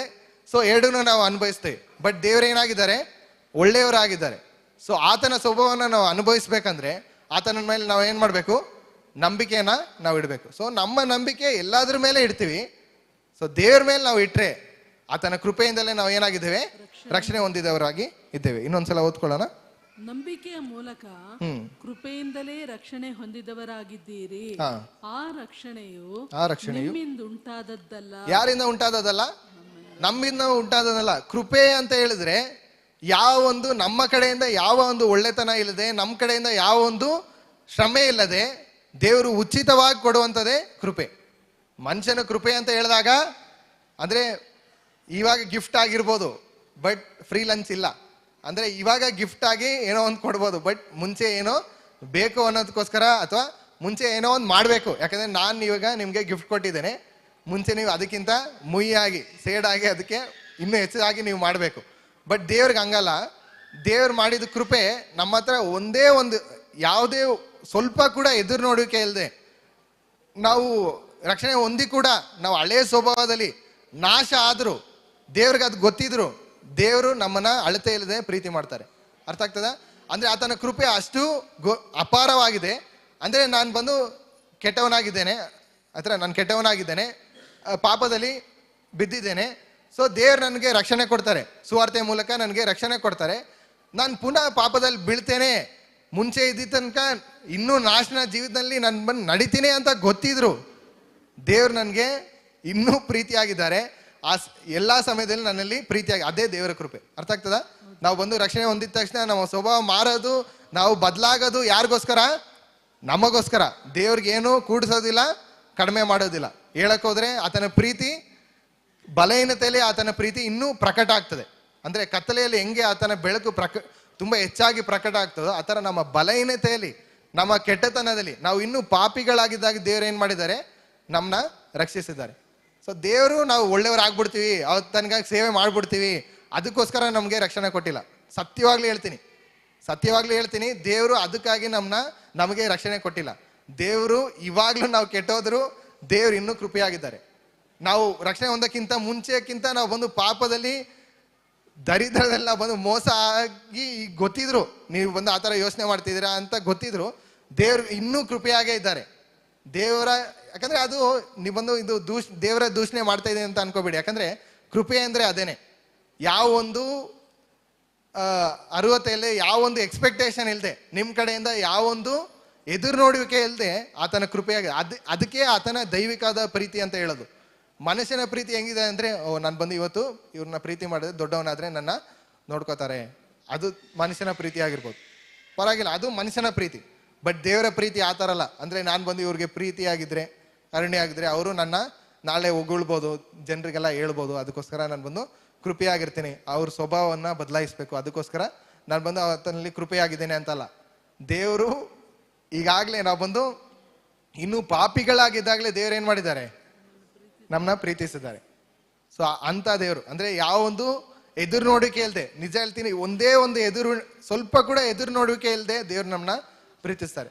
ನಾವು ಬಂದು ಆತನ ಬಗ್ಗೆ ಸಾರೋದು, ಆತನಿಗಾಗಿ ಸಾಕ್ಷಿಯಾಗಿರೋದು, ಅದು ನಮ್ಮ ಕೃತಜ್ಞತೆ, ಅದು ನಮಗೆ ಬಿಟ್ಟಿದ್ದು. ಆತನ ಪ್ರೀತಿ ಎಷ್ಟು ಮಟ್ಟಿಗೆ ನಾವು ಸ್ವೀಕರಿಸ್ಕೋತೇವೋ ಅಷ್ಟು ನಾವು ಇರ್ತೇವೆ. ಹಂಗೆ ಸ್ವೀಕರಿಸ್ಕೊಂಡು ನಾವು ಬಂದು ಅಂದ್ರೆ ಆತನಿಗೆ ಮೆಚ್ಚುಗೆಯಾಗಿ ನಾವು ನಡ್ಕೊಳ್ಳಿಲ್ಲ ಆದ್ರೂ ದೇವರು ಏನಾಗಿದ್ದಾರೆ, ನಮ್ಮಲ್ಲಿ ಪ್ರೀತಿಯಾಗಿದೆ. ಇದೇ ಸುವಾರ್ತೆ. ಅಂದ್ರೆ ಯಾವ ಒಂದು ಲಿಮಿಟೇಷನ್ ಇಲ್ಲ, ಯಾವ ಒಂದು ಕ್ರೈಟೀರಿಯಾ ಇಲ್ಲ, ಯಾವ ಒಂದು ಎದುರು ನೋಡಿಕೆ ಇಲ್ಲದೆ ಅಷ್ಟು ನಮ್ಮನ್ನ ಪ್ರೀತಿಸಿದ್ದಾರೆ. ಅಂದ್ರೆ ಅದೇ ದೇವರ ಶುಭ ಸಂದೇಶ, ಅದೇ ಕೃಪೆಯ ಸಂದೇಶವಾಗಿದೆ. ಓದ್ಕೊಳ್ಳೋಣ 9ನೇ ವಾಕ್ಯ ಕೂಡ. ಅದು ಪುಣ್ಯ ಕ್ರಿಯೆಗಳಿಂದ ಉಂಟಾದದ್ದಲ್ಲ, ಆದುದರಿಂದ ಯಾವುದರಿಂದ ಉಂಟಾದದಲ್ಲ? ಪುಣ್ಯ ಕ್ರಿಯೆಯಿಂದ ಉಂಟಾದದಲ್ಲ, ಆದುದರಿಂದ ಹೊಗಳಿಕೊಳ್ಳುವುದಕ್ಕೆ ಯಾರಿಗೂ ಏನಿಲ್ಲ, ಆಸ್ಪದ ಇಲ್ವೇ ಇಲ್ಲ. ಅಂದ್ರೆ ನಾವು ಬಂದು 20 ವರ್ಷ, ನಾನೆಲ್ಲ 24 ವರ್ಷ ಅನ್ಕೊಳ್ಳಿ. ಸೊ ನಾನು ಕೂಡ ಹೊಗಳ್ಕೊಳ್ಳಕ್ಕೆ ಯಾವ ಒಂದು ನಾನು ಹೇಳ್ಬೋದು, ನಾನು ಚಿಕ್ಕ ವಯಸ್ಸಿಂದ, ನೀವೆಲ್ಲ ಅರ್ಧದಲ್ಲಿ ರಕ್ಷಣೆ ಹೊಂದಿದ್ರಿ, ನಾನೆಲ್ಲ ಚಿಕ್ಕ ವಯಸ್ಸಿಂದ ಪಾಪ ಎಷ್ಟು ಕಷ್ಟಪಡಿ ಆ ಥರ ಹೇಳ್ಬೋದು. ಮನುಷ್ಯರ ಮುಂದೆ ಹೇಳ್ಕೊಬೋದು ನಿಮ್ಮ ಮುಂದೆ ನನ್ನ ಕಷ್ಟನ. ಬಟ್ ದೇವ್ರ ಮುಂದೆ ಹೇಳಕ್ಕಾಗುತ್ತಾ? ದೇವ್ರ ಮುಂದೆ ಹೇಳಕ್ಕಾಗುತ್ತಾ? ಇಲ್ಲ. ನೀವೆಲ್ಲ ಕಷ್ಟಪಟ್ಟು ಅಂದ್ರೆ ರಕ್ಷಣೆ ಹೊಂದಿರ್ಬೋದು ಸುವಾರ್ತೆ ಮೂಲಕ. ನಾನು ಚಿಕ್ಕ ವಯಸ್ಸಿನ ನನಗೆ ಆಪ್ಷನೇ ಇಲ್ಲ ಅನ್ಕೊಳ್ಳಿ, ಆಯ್ತಾ? ಆ ಥರ ಇರುವಾಗಲೂ ದೇವ್ರು ನನ್ನ ರಕ್ಷಿಸಿದ್ದಾರೆ. ಸೊ ಅದನ್ನ ನಾನು ಅಂದ್ರೆ ನೀವು ಬಂದು ಫೀಲ್ ಮಾಡಾಗೆ, ನೀವು ಬಂದು ಕಷ್ಟಪಡುವಂತೆ, ನನ್ನ ಕುರಿತು ಕಣಿಕರ ಪಡುವಂತೆ ನಾನು ಹೇಳ್ಕೊಬೋದು ನಿಮ್ಮ ಮುಂದೆ. ಆದ್ರೆ ಆಗಲೂ ನಿಮಗೆ ಎಷ್ಟು ಕಷ್ಟ ಇದೆ ಅಂತ ಗೊತ್ತಾಗ್ಲಿ ಅಂತ ಹೇಳ್ಕೊಬೋದು. ನಾನು ಇನ್ನೂ ಜಾಸ್ತಿ ಇದೆ ಹೇಳ್ಕೋದ್ರೆ ಆಯ್ತಾ, ಆ ಥರ ಹೇಳ್ಕೊಂಡು ಹೋಗ್ಬೋದು. ಬಟ್ ಆದ್ರೆ ನಿಮ್ಮನ್ನ ಮೆಚ್ಚಿಸ್ಬೋದು ಹೆಂಗಾರು ಮಾಡಿ. ಅದೇ ದೇವ್ರನ್ನ ಮೆಚ್ಚಿಸಕ್ಕೆ ಆಗುತ್ತಾ? ಆತನ ಕೃಪೆಯಿಂದ ಯಾವುದೇ ಒಂದು ಸ್ವಲ್ಪ ಕೂಡ ನನ್ನ ಕಡೆಯಿಂದ, ಸ್ವಲ್ಪ ಕೂಡ ನನ್ನ ಒಳ್ಳೆ ನಡತೆಯಿಂದ ದೇವ್ರು ನನ್ನ ರಕ್ಷಣೆ ಕೊಟ್ಟಿಲ್ಲ, ದೇವ್ರು ನನ್ನ ರಕ್ಷಿಸಿಲ್ಲ. ಆತನ ಶುದ್ಧ ಕೃಪೆಯಿಂದಲೇ ನನಗೆ ರಕ್ಷಣೆ ಉಂಟಾಗಿರೋದು. ಅಬ್ರಾಮ್ ಹೇಳ್ಕೊಬೋದು ನಿಮ್ಮ ಮುಂದೆ, ನಾನು ಬಂದು ನನ್ನ ಅಪ್ಪ ಅಮ್ಮ ಯಾರು ಇರಲಿಲ್ಲ, ನಾನೇ ಬಂದು ಸ್ವದೇಶವನ್ನು ಬಂಧು ಬಳಗನ ಬಿಟ್ಟು ಬಂದೆ ಅಂತ ನಿಮ್ಮ ಮುಂದೆ ಹೇಳ್ಕೊಬೋದು. ಎಲ್ಲರೂ ತಲೆ ಬಾಗ್ಕೊಂಡು ಹೋಗ್ಬೋದು. ಬಟ್ ದೇವ್ರ ಮುಂದೆ ಹೇಳಕ್ಕಾಗುತ್ತಾ? ಮೋಶೆ ಹೇಳ್ಬೋದು ಅಲ್ವಾ, ನಾನು ಬಂದು 40 ವರ್ಷ ಇದ್ದೆ, ಚೆನ್ನಾಗಿ ರಾಜ ಥರ ಇದ್ದೆ, ಆಮೇಲೆ ದೇವ್ರನ್ನ ಕಳಿಸಿದ್ರು. ಆಮೇಲೆ 40 ವರ್ಷ ಆದ್ಮೇಲೆ ನಾನು ಬಂದು ಪುನಃ ಬಂದೆ, 80 ವರ್ಷ ಆಗಿತ್ತು. 80 ವರ್ಷ ಎಷ್ಟು ಲಕ್ಷ ಗೊತ್ತಾ, ಅದು ಜನನ ನಡೆಸ್ದೆ ಅಂತ ಹೇಳ್ಬೋದು. ಬಟ್ ಯಾರ ಮುಂದೆ ಹೇಳಕ್ಕಾಗಲ್ಲ? ದೇವರ ಮುಂದೆ ಹೇಳಕ್ಕಾಗೋದು. ಯಾಕಂದ್ರೆ ಅದು ಕೃಪೆಯಿಂದ ಅನುಗ್ರಹಿಸಲ್ಪಟ್ಟಿದ್ದು, ಕೃಪೆಯಿಂದಲೇ ಅನುಗ್ರಹಿಸಲ್ಪಟ್ಟಿದ್ದು. ಸೊ ನಾವು ಬಂದು ಹೊಗಳಿಕೊಳ್ಳಕ್ ಆಗೋದಿಲ್ಲ. ಮನುಷ್ಯ ಮುಂದೆ ಹೇಳ್ಕೊಳ್ಳಿ ಆಯ್ತಾ, ಪೌಲನ್ನು ಹೇಳ್ಕೊತಾರಲ್ಲ. ಯಾಕಂದ್ರೆ ಅವರು ಪೌಲನ ಅಧಿಕಾರವನ್ನ ಅವ್ರು ಬಂದು ಏನ್ ಮಾಡ್ತಾರೆ, ಕ್ವಶನ್ ಮಾಡ್ತಾ ಇರ್ತಾರೆ. ಇವ್ರು ಯಾರು, ಮೊನ್ನೆ ಬಂದವರು, ಆ ಥರ ಎಲ್ಲ ಅವ್ರು ಬಂದು ಕೊರಿಂತಿಯ ಸಭೆ ಬಂದು ಏನ್ ಮಾಡ್ತಿರ್ತಾರೆ ಅಂದ್ರೆ, ಪೌಲ್ ಬಂದು ದೂರ ಇದ್ದಾಗ ಪೌಲಿನ ಕುರಿತು ಅಲ್ಲಿರುವ ಕಳ್ಳ ಉಪದೇಶಕರು ಏನ್ ಮಾಡ್ತಾರೆ ಅಂದ್ರೆ, ಆತನ ಕುರಿತು ದೂರ ಹೇಳ್ತಿರ್ತಾರೆ. ಅಂದ್ರೆ ಅವರು ಡಿವೈಡ್ ಮಾಡಿ ಸಭೆಯನ್ನ ಆಳ್ವಿಕೆ ಮಾಡೋಣ ಅಂತ ಆ ಒಂದು ಉದ್ದೇಶದಿಂದ ಮಾಡ್ತಿರ್ತಾರೆ. ಸೊ ಆ ಸಮಯದಲ್ಲಿ ಪೌಲ್ ಹೇಳ್ತಾನೆ, ನಾನು ಬಂದು ಯಹೂದ್ಯನು, ನಾನು ಬಂದು ಫರಿಸಾಯನು, ನಾನು ಬಂದು ಗಮಾಲಿಯಲ್ ಪಾದಲ್ಲಿ ಬೆಸ್ಟ್ ಸ್ಟೂಡೆಂಟ್ ಆಗಿದೆ, ನಾನು ಬಂದು ನಿಮ್ಮೆಲ್ಲರಿಗಿಂತ ಹೆಚ್ಚಿನವನಾಗಿದೆ, ನೀವು ಬಂದು ಇದಕ್ಕೆ ಅರ್ಹರಾಗಿದ್ದಾರೆ, ನಾನು ಅದಕ್ಕಿಂತ ಜಾಸ್ತಿ ಇದ್ದೇನೆ, ನಾನು ಬಂದು ನನ್ನ ಜೀವನೇ ಮುಡುಪಾಗಿ ನಾನು ಇಟ್ಟು ನಾನು ಸೇವೆ ಮಾಡ್ತಿದ್ದೆ ಅಂತ ಹೇಳ್ತಾರೆ. ಬಟ್ ದೇವ್ರ ಮುಂದೆ ಹೇಳಕ್ಕಾಗುತ್ತಾ ಅದೆಲ್ಲ? ಇಲ್ಲ ಅಂತ ಅವರೇ ಅದಾದ್ಮೇಲೆ ಹೇಳ್ತಾರೆ. ಸೊ ಮನುಷ್ಯರು ಕೂಡ, ನೀವು ಕೂಡ ಹೊಗ್ಳ್ಕೋಬೇಡಿ ಅಂತ. ಶರೀರದಲ್ಲಿ ನೋಡಿದ್ರೆ ನಾನು ನಿಮ್ಗಿಂತ ಹೆಚ್ಚಿನಾಗಿದ್ದೇನೆ, ಬಟ್ ದೇವ್ರ ಮುಂದೆ ನಾನು ಬಂದು ಹೊಗಳಿಕೊಳ್ಳೋಕೆ ಆಗೋದಿಲ್ಲ ಅಂತ ಹೇಳ್ತಾರೆ. ಓದ್ಕೊಳ್ಳೋಣ. ನಾವು ಆತನ ನಿರ್ಮಾಣ ಸತ್ಕಾರ್ಯಗಳನ್ನು ಮಾಡುವುದಕ್ಕಾಗಿಯೇ ಕ್ರಿಸ್ತ ಯೇಸುವಿನಲ್ಲಿ ಸೃಷ್ಟಿಸಲ್ಪಟ್ಟೆವು. ನಾವು ಇನ್ನೊಂದು ವಾಕ್ಯ ಓದ್ಕೊಳ್ಳೋಣ. 1 ಥೆಸಲೋನಿಕ 2:8 ವಾಕ್ಯ. 1 ಥೆಸಲೋನಿಕ 2:8 ವಾಕ್ಯ. ನೀವು ನಮಗೆ ಅತಿ ಪ್ರಿಯರಾದ ಕಾರಣ ನಾವು ನಿಮ್ಮಲ್ಲಿ ಮಮತೆಯುಳ್ಳವರಾಗಿ ದೇವರ ಸುವಾರ್ತೆಯನ್ನು ಹೇಳುವುದಕ್ಕೆ ಮಾತ್ರವಲ್ಲದೆ ನಿಮಗೋಸ್ಕರ ಪ್ರಾಣವನ್ನೇ ಕೊಡುವುದಕ್ಕೆ ಸಂತೋಷಿಸುವವರಾದೆವು. ಸೊ ಇದು ಪೌಲ್ ಬಂದು ಹೇಳ್ತಾರೆ, ನಾನು ಬಂದು ದೇವರ ಸುವಾರ್ತೆಯನ್ನು ನಮ್ಮ ಜೀವನೇ ಮುಡುಪಾಗಿಟ್ಟು ಸಂತೋಷವಾಗಿ ನಾವು ಬಂದು ಈ ಸುವಾರ್ತೆಯನ್ನ ಸಾರಿದೆವು. ಇದು ಯಾವ ಸುವಾರ್ತೆ ಅಂದ್ರೆ ಕೃಪೆಯ ಸುವಾರ್ತೆ, ಕೃಪೆಯ ಸಂದೇಶ. ಯಾವ ಒಂದು ಸ್ವಲ್ಪ ಕೂಡ ನಮ್ಮ ಕಡೆಯಿಂದ ಎದುರು ನೋಡಿ ಕೇಳ್ದೆ ನಾವು ಸುವಾರ್ತೆ ಹೇಳ್ದಾಗ್ಲೂ, ದೇವ್ರು ನಮ್ಮನ್ನ ಯಾಕೆ ರಕ್ಷಿಸಿದ್ರು ಅಂತ ಹೇಳ್ದಾಗ್ಲೂ ನಿಮ್ಮ ಕುರಿತು ಹೇಳ್ಕೊಳ್ಳಿ. ಯಾಕಂದ್ರೆ ಪೌಲ್ ಕೂಡ ನಾನು ಓದ್ತಾ ಇರುವಾಗ ಹೇಳ್ತಾರೆ, ನಾನು ಈ ಸುವಾರ್ತೆಯ ಸೇವೆಗೆ ನಾನು ಕರೆಯಲ್ಪಟ್ಟಿದ್ದೇನೆ, ನಾನು ಒಂದಿನ ಹೀಗಿದೆ ಅಂದ್ರೆ ನಾನು ಅಂದ್ರೆ ಸಭೆಯನ್ನ ನಾನು ಒಂದು ಹಿಂಸೆ ಪಡಿಸ್ತಿದೆ, ಈಗೆಲ್ಲ ಮಾಡ್ತಿದೆ, ಅದು ದೇವ್ರು ನನ್ನಲ್ಲಿ ಕೃಪೆಯಾಗಿದ್ರು ಅಂತ ಸಾಕ್ಷಿನ ಹೇಳ್ತಾರೆ ಅಲ್ಲಿ. ಅಂದ್ರೆ ಸಾಕ್ಷಿನ ಹೇಳ್ಬೇಡಿ, ಅದೇನು ಇಲ್ಲ ಅಂತಲ್ಲ. ಸೊ ನಿಮ್ಮ ಕಥೆಯಾಗೇ ಇರಬಾರ್ದು. ಯಾಕಂದ್ರೆ ಸುವಾರ್ತೆ ಅನ್ನೋದು ನಮ್ಮ ಕತೆ ಅಲ್ಲ. ಯಾರ ಕತೆ? ಯೇಸು ಕ್ರಿಸ್ತನ ಕತೆ. ನಾವ್ ಏನ್ ಮಾಡ್ತೀವಿ ಅಂದ್ರೆ ಇದು ನಮ್ಮ ಕಥೆಯಾಗಿ ಮಾಡ್ಬಿಡ್ತೀವಿ, ನಾವೇ ಹೀರೋ ಆಗ್ಬಿಡ್ತೀವಿ. ಅದೇ ನಾನ್ ಬಂದು ಹಿಂಗಿದ್ದೆ, ನಾನ್ ಬಂದು ಇದೆಲ್ಲ ಮಾಡ್ತಿದ್ದೆ, ಆಯ್ತರ ಆ ಥರ ನಾವು ಹೇಳಿ ಏನ್ ಮಾಡ್ತಿದ್ದವು. ಸುವಾರ್ತೆ ನಮ್ಮ ಕತೆ ಅಲ್ಲ. ಯಾರ ಕತೆ? ಯೇಸು ಕ್ರಿಸ್ತನ್ ಬಗ್ಗೆ ಶುಭ ಸಂದೇಶ. ಪಲ್ಲಿ ಯೇಸು ಕ್ರಿಸ್ತನ್ ಬಗ್ಗೆ ಶುಭ ಸಂದೇಶ. ಸರಿ ಇರ್ಲಾ, ಹಾಗಾರು ಇಲ್ಲಿರ್ತದೆ ಅಲ್ಲ ಗಮನ. ಸರಿ, ಯೇಸು ಕ್ರಿಸ್ತನ್ನೇ ಸೆಂಟರ್ ಆಫ್ ಅಟ್ರಾಕ್ಷನ್ ಆಯ್ತಾ, ಪಲ್ಲಿ ಅಲ್ಲ. ಸೊ ಯೇಸು ಕ್ರಿಸ್ತನ್ ಬಗ್ಗೆ ಶುಭ ಸಂದೇಶ. ಯಾರ ಕುರಿತು? ಯೇಸು ಕ್ರಿಸ್ತನ್ ಬಗ್ಗೆ ಶುಭ ಸಂದೇಶ. ಸೊ ಪೌಲನು ಅಲ್ಲಿ ಹೇಳುವಾಗ ನಿಮ್ಗೆ ಅಯ್ಯೋ ನಾನು ಬಂದು ನನ್ನ ಸಾಕ್ಷಿ ಹೇಳಕ್ಕಾಗಲ್ವಾ ಅಂತ ಇದ್ರೆ ನಾನು ಬಂದು ಆ ವಾಕ್ಯವನ್ನ ತೋರಿಸ್ಬೇಕಂತ ಇದ್ದೆ. ಸೊ ಸುವಾರ್ತೆ ಏನ್ ಹೇಳ್ತೇನೆ, ನನ್ನ ಸುವಾರ್ತೆಯ ಸೇವೆಗಾಗಿ ಕರೆದಿದ್ದಾರೆ ಅಂತ ಹೇಳ್ಬಿಟ್ಟು ಅವರ ಸಾಕ್ಷಿಯನ್ನ ಸ್ವಲ್ಪವಾಗಿ ಹೇಳ್ತಾರೆ. ಒಂದು 2 ವಾಕ್ಯ 3 ವಾಕ್ಯದಲ್ಲಿದೆ. ಅವ್ರು ಹೇಳ್ತಾರೆ, ನಾನು ಬಂದು ಸಭೆಯನ್ನು ದೂಷಿಸಿದೆ, ನಾನು ಬಂದು ಹೀಗಿದ್ದೆ, ಆದರೆ ದೇವ್ರು ನನ್ನ ಆತನ ಕೃಪೆ ಮೂಲಕ ನನ್ನ ಕರೆದಿದ್ದಾರೆ ಅಂತ ಚುರುಕವಾಗಿ ಹೇಳಿ ಪುನಃ ಕ್ರಿಸ್ತನ್ ಬಗ್ಗೆ ಸ್ಟಾರ್ಟ್. ಸಾಕ್ಷಿಯನ್ನು ಹೇಳಿ ಬೇಜಾರಾಗಬೇಡಿ, ಹತ್ರ ನನ್ನ ಸಾಕ್ಷಿ ಹೇಳಕ್ಕಾಗಲ್ವಾ, ನನ್ನ ಕುರಿತು ಹೇಳ್ಕೋಬಾರ್ದ ಅಂತ ಹೇಳಿ. ಹತ್ರ ನಿಮ್ಮ ಪರ್ಸನಲ್ ದೇವರು ನಿಮ್ಗಾಗಿ ಮಾಡಿದ್ದಾನೆ ಎಷ್ಟು ಅಂತ ಹೇಳಿ ಹತ್ರ. ಯಾಕಂದ್ರೆ ಆ ಒಂದು ಸ್ತ್ರೀಗೆ ಹೇಳ್ತಾರೆ, ನಿನ್ನನ್ನು ಕುರಿತು ಎಲ್ಲೆಲ್ಲಿ ಸುವಾರ್ತೆ ಸಾರಲ್ಪಡ್ತದೋ ಅಲ್ಲೆಲ್ಲ ನಿನ್ನ ಕತೆ ಹೇಳಲ್ಪಡ್ತದೆ ಅಂತ ಹೇಳ್ತಾರೆ. ಬಟ್ ಯಾಕೆ ಅದು ಹೇಳಲ್ಪಡ್ತದೆ? ಆತನ ಕಥೆಯಿಂದ. ಹತ್ರ ಆತನ ಕಥೆನೇ ನಮ್ಮ ಕಥೆಯನ್ನ ಬದಲಾಯಿಸಿದ್ದು. ಹತ್ರ ನಮ್ಮ ಕಥೆನೇ ನಾವೇ ಹೀರೋ ಅಲ್ಲ. ಅದೇ ನಾನು ಹಿಂಗಿದೆ, ನಾನು ಬಂದು ಇದೆಲ್ಲ ಮಾಡ್ತಿದ್ದೆ, ಬಟ್ ನಾನು ಬಂದು ನಮ್ದ ಕೂಡ ಏನೋ ಅಂತ ಹೇಳಿ ಪುನಃ ನಾವು ಬಂದು ಹಿಂಗೆ ಕಾರು ಬೈಕು ಅಂತ ಸ್ಟಾರ್ಟ್ ಮಾಡೋ ಆ ಥರ ಅಲ್ಲ. ಹತ್ರ ಇದು ಯೇಸು ಕ್ರಿಸ್ತನ್ ಬಗ್ಗೆ ಕೃಪೆಯ ಸಂದೇಶವಾಗಿದೆ. ನಾವು ನಮ್ಮ ಸಾಕ್ಷಿ, ಯಾಕೆ ನಮ್ಮ ಸಾಕ್ಷಿ ಹೇಳ್ಕೋಬಾರ್ದಂದ್ರೆ ನಾವು ರಕ್ಷಿಸಕ್ಕಾಗೋದಿಲ್ಲ ಒಂದು. ಇನ್ನೊಂದು ಏನಂದ್ರೆ ನಾವು ರಕ್ಷಿಸಕ್ಕಾಗೋದಿಲ್ಲ, ಮತ್ತೆ ಅವರು ನಮ್ಮ ಮೇಲೆ ನಂಬಿಕೆ ಇಟ್ಬಿಟ್ರೆ ಅಥವಾ ನಮ್ಮ ಅರ್ಹತೆಯನ್ನು ನೋಡ್ಬಿಟ್ಟು ಅಂದ್ರೆ ನೀವು ಇದೆಲ್ಲ ಮಾಡಿದ್ಕೆ ದೇವ್ರು ನಿಮ್ಗೆ ರಕ್ಷಣೆ ಬೇಕು. ಹೌದು, ನಿಜ, ನಿಮ್ಗೆ ರಕ್ಷಣೆ ಬೇಕು. ಅಥವಾ ನೀವು ಬಂದು ಇಷ್ಟು ಒಳ್ಳೆಯವರಾಗಿದ್ದು ಆಮೇಲೆ ಅವ್ರು ಕೇಳ್ಬಿಟ್ಟು ಅಯ್ಯೋ ಇಷ್ಟು ಒಳ್ಳೆಯವರಾಗಿರ್ಬೇಕಾ, ನಾವು ಇದೆಲ್ಲ ಮಾಡೋಕ್ಕಾಗಲ್ಲ, ನಾವು ಬಂದು ಇದಕ್ಕೆ ಯೋಗ್ಯತೆ ಇಲ್ಲ ಅಂದ್ರೆ ಯೋಗ್ಯತೆ ಇಲ್ಲ ಅಂದ್ಬಿಟ್ಟು ಹೋಗ್ಬಿಟ್ರೆ ಆಗ ನಾವು ನಿಜವಾಗ್ಲೂ ಈ ಸುವಾರ್ತೆಯನ್ನು ಅರ್ಥ ಮಾಡ್ಕೊಂಡಿಲ್ಲ. ನಾವು ನಮ್ಮ ಜೀವನದಲ್ಲಿ ಇದು ನಿಜವಾಗ್ಲೂ ಅನುಭವಿಸಿಲ್ಲ. ಅದಕ್ಕೆ ಇದು ಕೃಪೆಯ ಸಂದೇಶ ಆಗಿದೆ. ನಾನು ಬಂದು ಜಸ್ಟ್ ಇದನ್ನ ಹೇಳ್ಬೇಕು ಅಂತಲ್ಲ, ಇದು ಕೃಪೆಯ ಸಂದೇಶವಾಗಿದೆ, ಕೃಪೆಯ ಸುವಾರ್ತೆ ಆಗಿದೆ. ಅದು ಎಷ್ಟು ಮಟ್ಟಿಗೆ ನೀವು ಬಂದು ಅಂದ್ರೆ ಎಷ್ಟು ದೂರ ಹೋಗ್ಬೋದು ಅಂದ್ರೆ, ಆಜ್ಞೆ ಇಲ್ವಾ, ಮೋಸೆ ಕೊಟ್ಟಿದ್ದ ಆಜ್ಞೆಗಳಿಲ್ವಾ ಅಂತ ಹೇಳಿದ್ರೆ ಇಲ್ಲ, ಆಜ್ಞೆ ಒಳ್ಳೇದು. ಯಾಕಂದ್ರೆ ಇಲ್ಲಿ ಟ್ರಾಫಿಕ್ ರೂಲ್ಸ್ ಇಲ್ಲ ಅಂದ್ರೆ ಯಾರು ಟ್ರಾಫಿಕ್ ಅಂದ್ರೆ ಮೀರಿದ್ರು ಯಾರಿಗೆ ಗೊತ್ತಾಗುತ್ತೆ? ಯಾರಿಗೂ ಗೊತ್ತಾಗೋದಿಲ್ಲ. ಟ್ರಾಫಿಕ್ ರೂಲ್ಸ್ ಇರೋದ್ರಿಂದಾನೇ ನಾವು ತಪ್ಪು ಮಾಡ್ತಾ ಇದ್ವಿ, ನಾವು ಇದರಲ್ಲಿ ಸರಿ ಇಲ್ಲ ಅಂತ ಗೊತ್ತಾಗುತ್ತೆ. ಆಗ ಏನ್ ಮಾಡ್ತಾರೆ, ಅದು ದೇವರ ಸ್ಟ್ಯಾಂಡರ್ಡ್, ದೇವರ ನೀತಿ ಮತ್ತೆ ಮನುಷ್ಯ ಬೋಧನೆ ಎಲ್ಲ ಇದೆ. ಸೊ ದೇವರ ನೀತಿ, ದೇವರ ಸ್ಟ್ಯಾಂಡರ್ಡ್ ತೋರಿಸುವಂಥದ್ದು. ಬಟ್ ಅಯ್ಯೋ ದೇವರೇ ನನ್ನಿಂದ ಇದೆಲ್ಲ ನೆರವೇರ್ಸಕ್ಕೆ ಆಗೋದಿಲ್ಲ ಅಂತ ಹೇಳಿದಾಗ ದೇವರ ಕೃಪೆನೇ ಅದನ್ನ ಪರಿಪೂರ್ಣಗೊಳಿಸ್ತದೆ. ಈಗ ಆ ಆಜ್ಞೆನ ಎಲ್ಲಿ ಇಟ್ಟಿದ್ದಾರೆ? ನಮ್ಮ ಹೃದಯ ಎಂಬ ಹಲಗೆಯಲ್ಲಿ ಇಟ್ಟಿದ್ದಾರೆ, ಬರೆದಿಟ್ಟಿದ್ದಾರೆ. ಹತ್ರ ಕಲ್ಲಾದ ಹೃದಯವನ್ನ ತೆಗೆದು ಮೃದುವಾದ ಹೃದಯವನ್ನ ಕೊಟ್ಟಿದ್ದಾರೆ. ಸೊ ಮೊದಲನೇದಾಗಿ ನೋಡ್ತೀವಿ, ಕೃಪೆಯ ಸಂದೇಶವಾಗಿದೆ, ಕೃಪೆಯ ಸುವಾರ್ತೆ. ಸುವಾರ್ತೆ ಏನಾಗಿದೆ?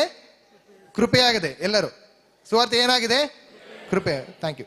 ಸರಿ, ನಾವು ನೆಕ್ಸ್ಟ್ ಆಗಿ ಕೃಪೆ ಬೆಳಕಾಗಿದೆ ಅಂತ ನೋಡ್ಕೊಳ್ಳೋಣ. 2 ಕೊರಿಂಥಿಯ 4:4 ವಾಕ್ಯ. 2 ಕೊರಿಂಥಿಯ 4ನೇ ಅಧ್ಯಾಯ 4ನೇ ವಾಕ್ಯ.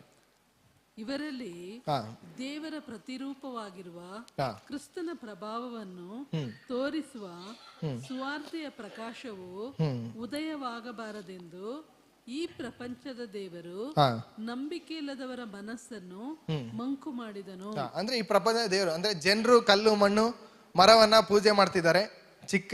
ಚಿಕ್ಕಜ್ಜಿ ಇದೆ ದೇವರು. ನಾನ್ ಬಂದು ಬೇರೆ ತರ ಹೇಳ್ತೀನಿ, ಇಲ್ಲಿ ಹೇಳ ಈ ಪ್ರಪಂಚದ ದೇವರು ಅಂತ ಇಲ್ಲಿ ಹೇಳ್ತದೆ. ಸೊ ಆ ಅಂದ್ರೆ ನಾವು ಅನ್ಕೊಂಡ್ಮೇಲೆ ದೇವ್ರೇ ಈ ಲೋಕವನ್ನು ಆಳ್ತಿದ್ದೀರಲ್ಲಪ್ಪ, ಯಾಕಪ್ಪ ಈ ಮಗು ಹಿಂಗ್ ಹೊಡ್ತು, ಯಾಕಪ್ಪ ಈ ಆಕ್ಸಿಡೆಂಟ್ ಎಲ್ಲ ನಡೀತಿದೆ, ಯಾಕಪ್ಪ ಈ ತರ ದರಿದ್ರಲ್ಲಿ ಕಷ್ಟಪಡ್ತೇವೆ, ಯಾಕಪ್ಪ ಈ ತರ ಇವ್ರು ತಪ್ಪು ಮಾಡದೇ ಇದ್ರು ಈ ಒಂದು ಚಿಕ್ಕ ಮಗು ಈ ತರ ಕಷ್ಟಪಡ್ಬೇಕು, ಯಾಕಪ್ಪ ಅಂತ ನಾವು ಕೇಳ್ಬೋದು.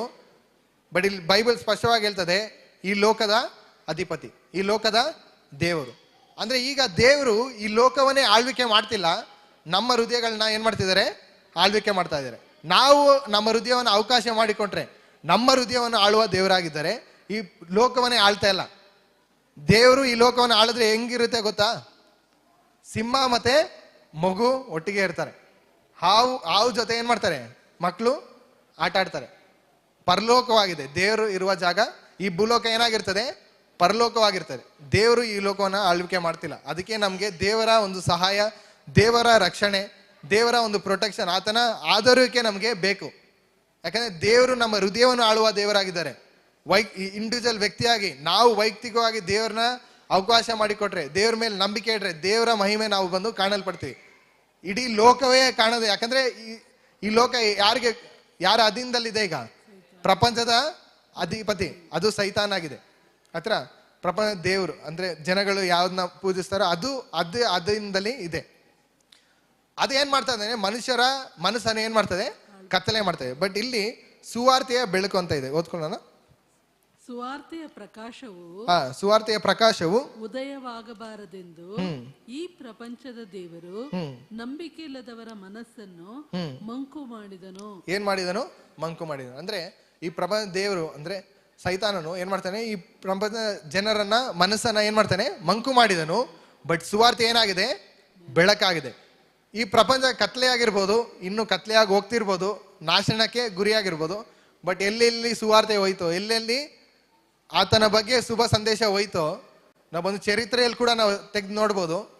ಅದೇ ಅವ್ರು ಬಂದು ಜಾಸ್ತಿ ವಸ್ತುಗಳನ್ನ ತಗೊಂಡು ಅಂದ್ರೆ ತುಂಬಾ ಚೆನ್ನಾಗಿದ್ದಾರೆ ಅನ್ನೋಕ್ಕಿಂತ ಅಲ್ಲಿ ಬೆಳಕುಂಟಾಯ್ತು. ಅಂದ್ರೆ ಶಾಪ ಅಲ್ಲಿ ಇತ್ತು ಅನ್ಕೊಳ್ಳಿ, ಆ ಊರಲ್ಲಿ ಬೆಳಕುಂಟಾಯ್ತು, ಆಶೀರ್ವಾದ ಉಂಟಾಯ್ತು. ಅಲ್ಲಿ ಸಮಾಧಾನ ಇರ್ಲಿಲ್ಲ ಅನ್ಕೊಳ್ಳಿ, ಕರಪ್ಷನ್ ಇತ್ತು, ಅಂದ್ರೆ ಭ್ರಷ್ಟತೆ ಇತ್ತು ಅನ್ಕೊಳ್ಳಿ. ಅಲ್ಲಿ ಬೆಳಕು ಬಂದಾಗ ಏನಾಯ್ತು? ಆ ಭ್ರಷ್ಟತೆ ನೀಗಿ ಪರಿಶುದ್ಧತೆ ಉಂಟಾಯ್ತು. ಸೊ ಆ ಥರ ಎಲ್ಲೆಲ್ಲಿ ಸುವಾರ್ತೆ ಹೋಯ್ತು ಅಲ್ಲಿ ನಾವು ಬಂದು ಸಾಕ್ಷಿಯಾಗಿ ನೋಡ್ತೀವಿ. ಚರಿತ್ರೆಯನ್ನು ನಾವು ತೆಗ್ದು ನೋಡ್ಬೋದು. ಅಲ್ಲಿ ಏನಾಗಿದೆ? ಬೆಳಕುಂಟಾಗಿದೆ. ಅಲ್ಲಿ ಅವ್ರ ಜೀವನ ಕೂಡ ಏನಾಗಿದೆ? ಬೆಳಕುಂಟಾಗಿದೆ. ಬಟ್ ಈ ಪ್ರಪಂಚ ದೇವರು ಏನ್ ಮಾಡ್ತಾರೆ ಅಂದ್ರೆ ಅವ್ರ ಮನಸ್ಸನ್ನ ಕತ್ತಲೆಯಲ್ಲಿ ತುಂಬಿಸಿ ಅವ್ರ ಜೀವಿತವನ್ನು ಕತ್ತಲೆಯ ಸ್ವಭಾವದಲ್ಲಿ ಸೇರಿಸ್ತಾನೆ. ಬಟ್ ನಮ್ ಯೇಸು ಕ್ರಿಸ್ತ ಏನ್ ಮಾಡಿದ್ದಾರೆ ಅಂದ್ರೆ ಈ ಸುವಾರ್ತೆ ಬೆಳಕಾಗಿದೆ, ಅದು ಪ್ರಕಾಶವಾಗಿದೆ, ಕ್ರಿಸ್ತನ ಮಹಿಮೆ ಆಗಿದೆ. ಈ ಸುವಾರ್ತೆ ಕ್ರಿಸ್ತನ ಏನಾಗಿದ್ದಾನೆ? ದೇವರ ಸಾರೂಪ್ಯದಲ್ಲಿದ್ದಾನೆ. ಆ ಬೆಳಕಾಗಿರೋ ಯೇಸು ಕ್ರಿಸ್ತನು ಆ ಸುವಾರ್ತೆ ನಮ್ಮಲ್ಲಿದ್ದಾಗ ನಮ್ಮ ಜೀವನ ಕೂಡ ಏನಾಗುತ್ತೆ? ಬೆಳಕಾಗುತ್ತೆ. ಯಾಕಂದ್ರೆ ಆದಿಯಲ್ಲಿ ದೇವ್ರು ಏನ್ ಮಾಡ್ತಾರೆ? ಬೆಳಕುಂಟಾಗ್ಲಿ ಅಂತ ಹೇಳ್ತಾರೆ. ಹೌದಾ ಇಲ್ವಾ? ಕ್ರಮ ಇಲ್ಲದೆ ಇರೋದು, ಬರಿದಾಗಿದ್ದು, ಕತ್ಲೆಯಲ್ಲಿದ್ದು ಏನಾಯ್ತು? ಎಲ್ಲ ಹೊರಟು ಹೋಗಿ ಏನಾಯ್ತು?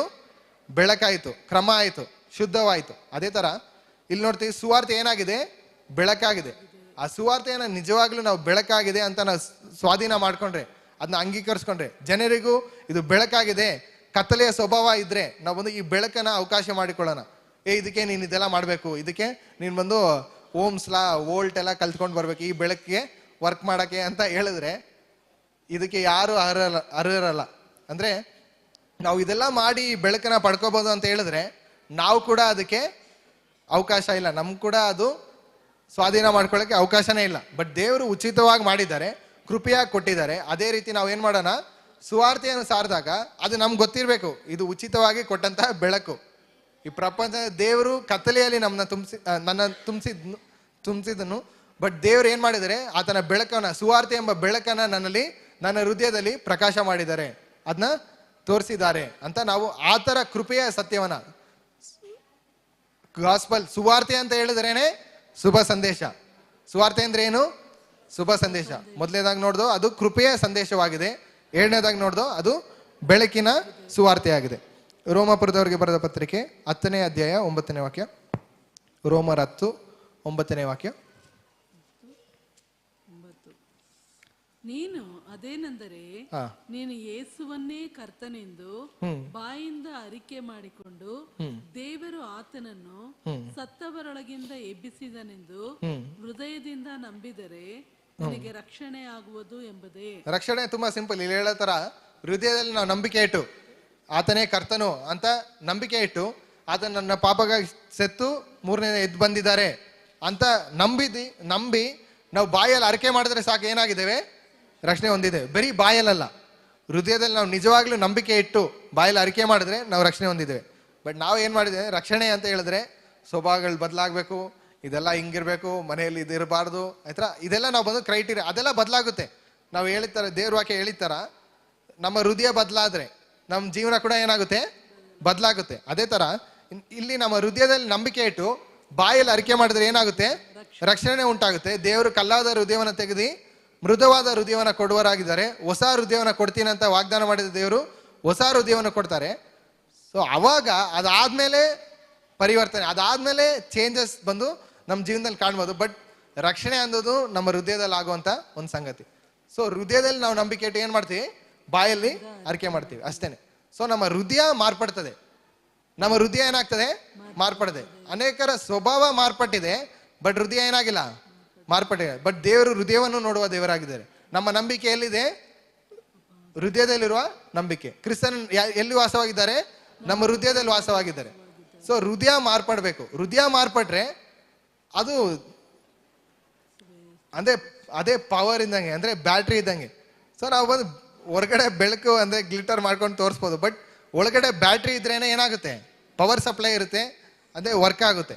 ಸೊ ಅದೇ ತರ ಬ್ಯಾಟ್ರಿ ಸಿಸ್ಟಮ್, ಪವರ್ ಆರ್ಗನ್ ಅಂದ್ರೆ ಯಾವ್ದಂದ್ರೆ ನಮ್ಮ ಹೃದಯ. ನಮ್ಮ ಹೃದಯವನ್ನ ಯೇಸು ಕ್ರಿಸ್ತನ್ ಕೊಡ್ಬೇಕು ಅಷ್ಟೇನೆ. ಆತನು ಬದಲಾಯಿಸುವ ದೇವರಾಗಿದೆ, ಆತನು ರಕ್ಷಿಸುವ ದೇವರಾಗಿದ್ದಾರೆ. ಓದ್ಕೊಳ್ಳೋಣ. ಹೃದಯದಿಂದ ನಂಬುವುದರ ಮೂಲಕ ನೀತಿಯು ದೊರಕುತ್ತದೆ, ಬಾಯಿಂದ ಅರಿಕೆ ಮಾಡುವುದರ ಮೂಲಕ ರಕ್ಷಣೆ ಆಗುತ್ತದೆ. ಆತನ ಮೇಲೆ ನಂಬಿಕೆ ಇಡುವ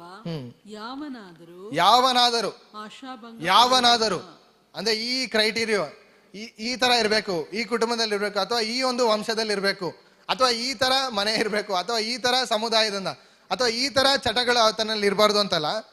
ಏನಿದೆ, ಯಾವನಾದರೂ, ಯಾರಾದರೂ, ಯಾವನಾದರೂ, ನಾವು ಅದರಲ್ಲಿ ಯಾವನಾದರೂ, ನಾವು ಆತನ ಅಂದ್ರೆ ಕ್ರಿಸ್ತನ ನಂಬಿಕೆ ಮೂಲಕ ಯಾವನಾದರೂ ಆಗಿರುವ ನಾವು ಇವತ್ತು ರಕ್ಷಣೆ ಹೊಂದಿದ್ದೇವೆ. ನಾವು ಈ ಸುವಾರ್ತೆಗೆ ಅದೇ ನಮ್ಮ ಆಧಾರವಾಗಿ ನಾವು ಮಾಡ್ಕೊಂಡಿದ್ದೇವೆ. ನಾವು ಯಾವನಾದರೂ ಆಗಿದ್ದು, ಬಟ್ ಈಗ ಆ ಸುವಾರ್ತೆಯ ಬೆಳಕು ನಮ್ಮಲ್ಲಿ ಬಂದಾಗ ನಾವು ಬಂದು ಅದ್ರಲ್ಲಿ ನಂಬಿಕೆ ಹೊಂದಿದ್ದೇವೆ. ಈಗ ನಾವು ಬಂದು ನೀತಿವಂತರಾಗಿದ್ದೇವೆ, ಈಗ ನಾವು ಬಂದು ರಕ್ಷಣೆ ಹೊಂದಿದ್ದೇವೆ. ಬಟ್ ನಾವು ಒಂದಿನ ಏನಾಗಿದ್ದು, ಆ ಯಾವನಾದರೂ ಆಗಿ ನಾವು ಇದ್ದು. ಸೊ ಇಲ್ಲಿ ನಂಬಿಕೆ ಇಡುವ ಯಾವನಾದರೂ ಏನ್ ಮಾಡ್ತಾರೆ, ನಾಶಭಂಗ ಪಡುವುದಿಲ್ಲ. ಆತನ ದೃಷ್ಟಿಸಿ ನೋಡಿದ ಮುಖಗಳು ಪ್ರಕಾಶಗೊಳ್ತದೆ, ಲಂಚಗೆಟ್ಟು ಹೋಗೋದಿಲ್ಲ. ಸೊ ಆತನೇ ಮುಖ್ಯ. ಯಾವನಾದರೂ, ಸೊ ಯಾರಾದ್ರೂ ಇರ್ಲಿ, ಆತನ ಸುವಾರ್ತೆ ಸೇರಿದ್ರೆ, ಆತನ ಸುವಾರ್ತೆ ಬಂದು ನಮ್ಮ ಹೃದಯವನ್ನು ಮುಟ್ಟಿದ್ರೆ, ನಾವು ಬಾಯಲ್ಲಿ ಅದನ್ನ ಅರಿಕೆ ಮಾಡಿದ್ರೆ, ಆತನೇ ಕರ್ತನು ಅಂತ ಅರಿಕೆ ಮಾಡಿದ್ರೆ ನಾವು ಬಂದು ಮಾರ್ಪಡ್ತೀವಿ. ನಾವು ಬಂದು ನೀತಿವಂತರಾಗಿ, ಅಲ್ಲಿ ಹೇಳ್ತದೆ ಹೃದಯದಲ್ಲಿ ನೀತಿವಂತರಾಗಿಯೂ, ಹೃದಯದಲ್ಲಿ ನಂಬಿಕೆ ಇಟ್ಟಿದ್ರೆ ನೀತಿವಂತರಾಗಿಯೂ, ಅವ್ರ ಬಾಯಿಂದ ಅರಿಕೆ ಮಾಡಿದ್ಕೆ ರಕ್ಷಣೆನೂ ಉಂಟಾಗುತ್ತೆ ಅಂತ ಅಲ್ಲಿ ನೋಡ್ತೀವಿ. ಇನ್ನೊಂದು ವಾಕ್ಯವನ್ನು ಓದ್ಕೊಳ್ಳೋಣ. 1 ಥೆಸಲೋನಿಕ 2:4 ವಾಕ್ಯ. 1 ಥೆಸಲೋನಿಕ 2:4 ವಾಕ್ಯ.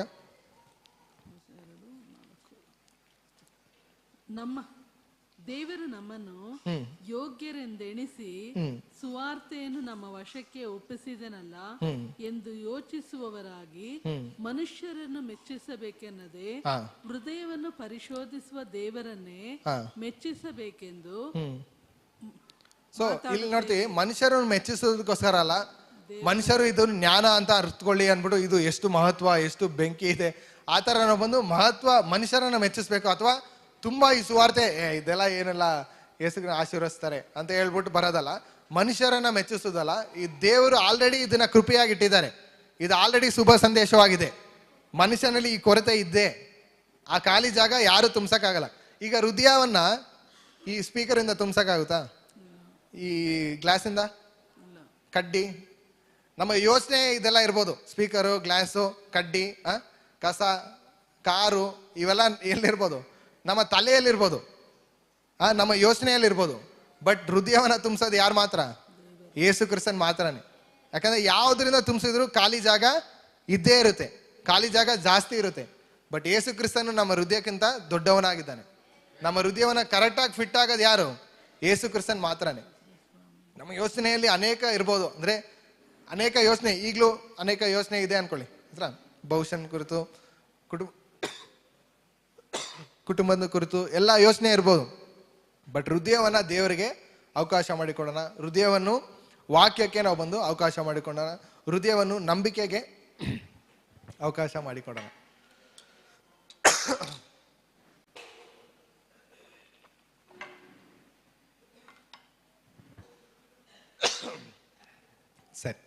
ಈಗ ನಾವು ನೋಡಿದ್ದೇವೆ ಸುವಾರ್ತೆ ಕೃಪೆಯಾಗಿದೆ, ಸುವಾರ್ತೆ ಬೆಳಕಾಗಿದೆ. ಮೂರನೇದಾಗಿ ನಾವು ನೋಡ್ತೀವಿ ಸುವಾರ್ತೆ ಸಮಾಧಾನವಾಗಿದೆ. ಓದ್ಕೊಳ್ಳೋಣ.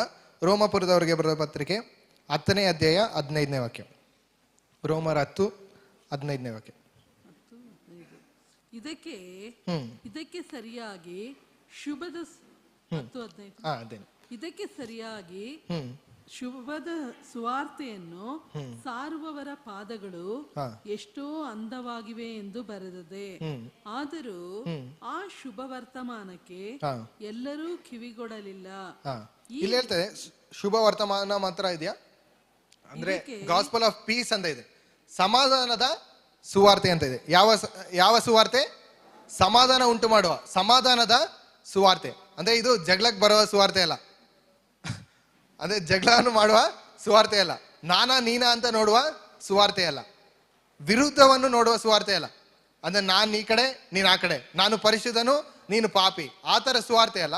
ಇದು ಸಮಾಧಾನೆಯ ಸುವಾರ್ತೆ ಆಗಿದೆ. ಸಮಾಧಾನ ಉಂಟಾಗಿದೆ. ಬಿಳಿ ಫ್ಲಾಗು, ಯುದ್ಧ ಅಂದ್ರೆ ಪಾಪಕ್ಕೆ ಯುದ್ಧ ಮುಗ್ದು ಹೋಯ್ತು, ಯೇಸು ಕ್ರಿಸ್ತನ್ ತೀರಿಸಿದ್ದಾರೆ, ಈಗ ಸಮಾಧಾನ ಉಂಟಾಯಿತು. ಸಮಾಧಾನದ ಸುವಾರ್ತೆ ಆಗಿದೆ ಇದು. ಸುವಾರ್ತೆಯನ್ನು ಸಾರುವ ಪಾದಗಳು ಏನಾಗಿದೆ? ಅಂದವಾದ ಪಾದಗಳಾಗಿದೆ. ಸೊ ನೀವೆಲ್ಲ ಸುವಾರ್ತೆಯನ್ನು ನಂಬಿದಿರಿ, ಅದಕ್ಕೆಲ್ಲ ನೀವು ಬಂದು ಸಾಕ್ಷಿಗಳಾಗಿದ್ದೀರಾ, ಅದ್ರ ಬಗ್ಗೆ ನೀವು ಮಾತಾಡ್ತಾ ಇದ್ದೀರಾ. ನೀವೆಲ್ಲೆಲ್ಲಿ ಹೋಗ್ತೀರೋ ಅದೆಲ್ಲ ಏನಾಗಿದೆ? ಆಶೀರ್ವಾದ ಉಳ್ಳ ಜಾಗವಾಗಿದೆ. ಯಾಕಂದ್ರೆ ಸುವಾರ್ತೆಯನ್ನು ಹೊತ್ತುಕೊಂಡು ಹೋಗುವ ಜಾಗ ಏನಾಗಿದೆ? ಅಂದವಾದ ಪಾದಗಳಾಗಿದೆ. ಎಲ್ಲೆಲ್ಲಿ ಸುವಾರ್ತೆ ಹೋಗ್ತದೋ ಅಲ್ಲಿ ಏನಾಗ್ತದೆ? ಬೆಳಕು ಉಂಟಾಗ್ತದೆ. ಎಲ್ಲೆಲ್ಲಿ ಸುವಾರ್ತೆ ಹೋಗ್ತದೆ ಅಲ್ಲಿ ಕೃಪೆ ಉಂಟಾಗ್ತದೆ, ಅಲ್ಲಿ ಅಭಿವೃದ್ಧಿ ಉಂಟಾಗ್ತದೆ, ಅಲ್ಲಿ ಆಶೀರ್ವಾದ ಉಂಟಾಗ್ತದೆ. ಸೊ ಇಲ್ಲಿ ಹೇಳ್ತದೆ ಸುವಾರ್ತೆಯನ್ನು ಹೊತ್ತುಕೊಂಡುವ ಪಾದಗಳು ಏನಾಗಿದೆ? ಅಂದವಾದ ಪಾದಗಳು. ನೀವು ಸುವಾರ್ತೆಯನ್ನು ನಂಬಿದ್ದೀರಾ, ಈ ಕೃಪೆಯ ಸುವಾರ್ತೆಯನ್ನು ನಂಬಿದ್ದೇವೆ, ನಮ್ಮ ಪಾದಗಳು ಏನಾಗಿದೆ? ಅಂದವಾದ ಪಾದಗಳಾಗಿದೆ. ಇನ್ನೊಂದು ವಾಕ್ಯವನ್ನು ಓದ್ಕೊಳ್ಳೋಣ. ಎಫೆಸ 6:15. ಎಫೆಸ 6:15ನೇ ವಾಕ್ಯ.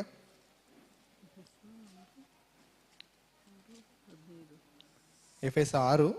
ಸಮಾಧಾನದ ವಿಷಯವಾದ ಸುವಾರ್ತೆಯನ್ನು ತಿಳಿಸುವುದರಲ್ಲಿ ಸಿದ್ಧವಾದ ಮನಸ್ಸೆಂಬ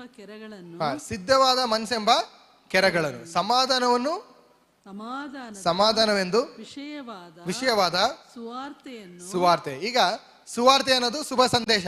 ಆ ಶುಭ ಸಂದೇಶ ಏನಂದ್ರೆ ಸಮಾಧಾನ ಉಂಟಾಗಿದೆ. ದೇವರು ನಿಮ್ಮಲ್ಲಿ ಕೋಪವಾಗಿಲ್ಲ, ದೇವರು ಏನಾಗಿದ್ದಾರೆ? ಸಮಾಧಾನವಾಗಿದ್ದಾರೆ. ನಾವೇನಾಗಬೇಕು?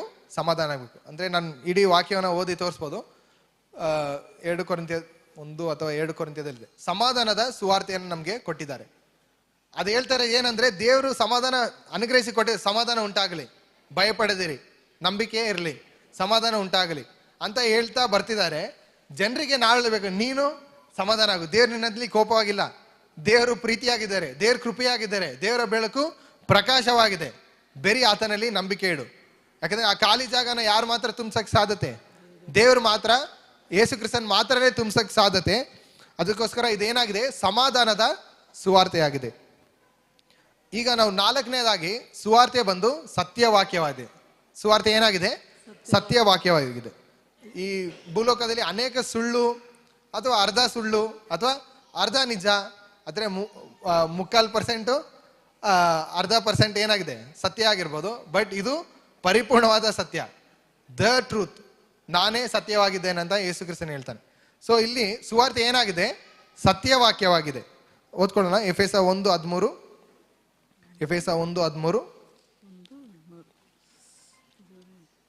ನಿಮ್ಮ ರಕ್ಷಣೆಯ ವಿಷಯವಾದ ಸುವಾರ್ತೆ ಎಂಬ ಸತ್ಯವಾಕ್ಯವನ್ನು ಕೇಳಿ. ಏನು ವಾಕ್ಯವನ್ನು? ಸತ್ಯವಾಕ್ಯವನ್ನು ಕೇಳಿ ಕ್ರಿಸ್ತನಲ್ಲಿ ನಂಬಿಕೆ ಇಟ್ಟವರಾದ ನೀವು ಸಹ ವಾಗ್ದಾನ ಮಾಡಲ್ಪಟ್ಟ ಪವಿತ್ರಾತ್ಮನೆಂಬ ಮುದ್ರೆಯನ್ನು ಹೊಂದಿದಿರಿ. ಆಮೆನ್. ಆಗ ಇದು ಸತ್ಯವಾಕ್ಯವಾಗಿದೆ. ಸುವಾರ್ತೆ ಏನಾಗಿದೆ? ಸತ್ಯವಾಕ್ಯವಾಗಿದೆ. ರಕ್ಷಣೆ ಉಂಟಾಗುವ ಸತ್ಯವಾಕ್ಯವಾಗಿದೆ. ಇನ್ನೊಂದು ವಾಕ್ಯವನ್ನು ಓದ್ಕೊಳ್ಳೋಣ. ರೋಮಪುರದವರಿಗೆ ಬರೆದ ಪತ್ರಿಕೆ 1ನೇ ಅಧ್ಯಾಯ 16ನೇ ವಾಕ್ಯ. ರೋಮರ್ 1:16.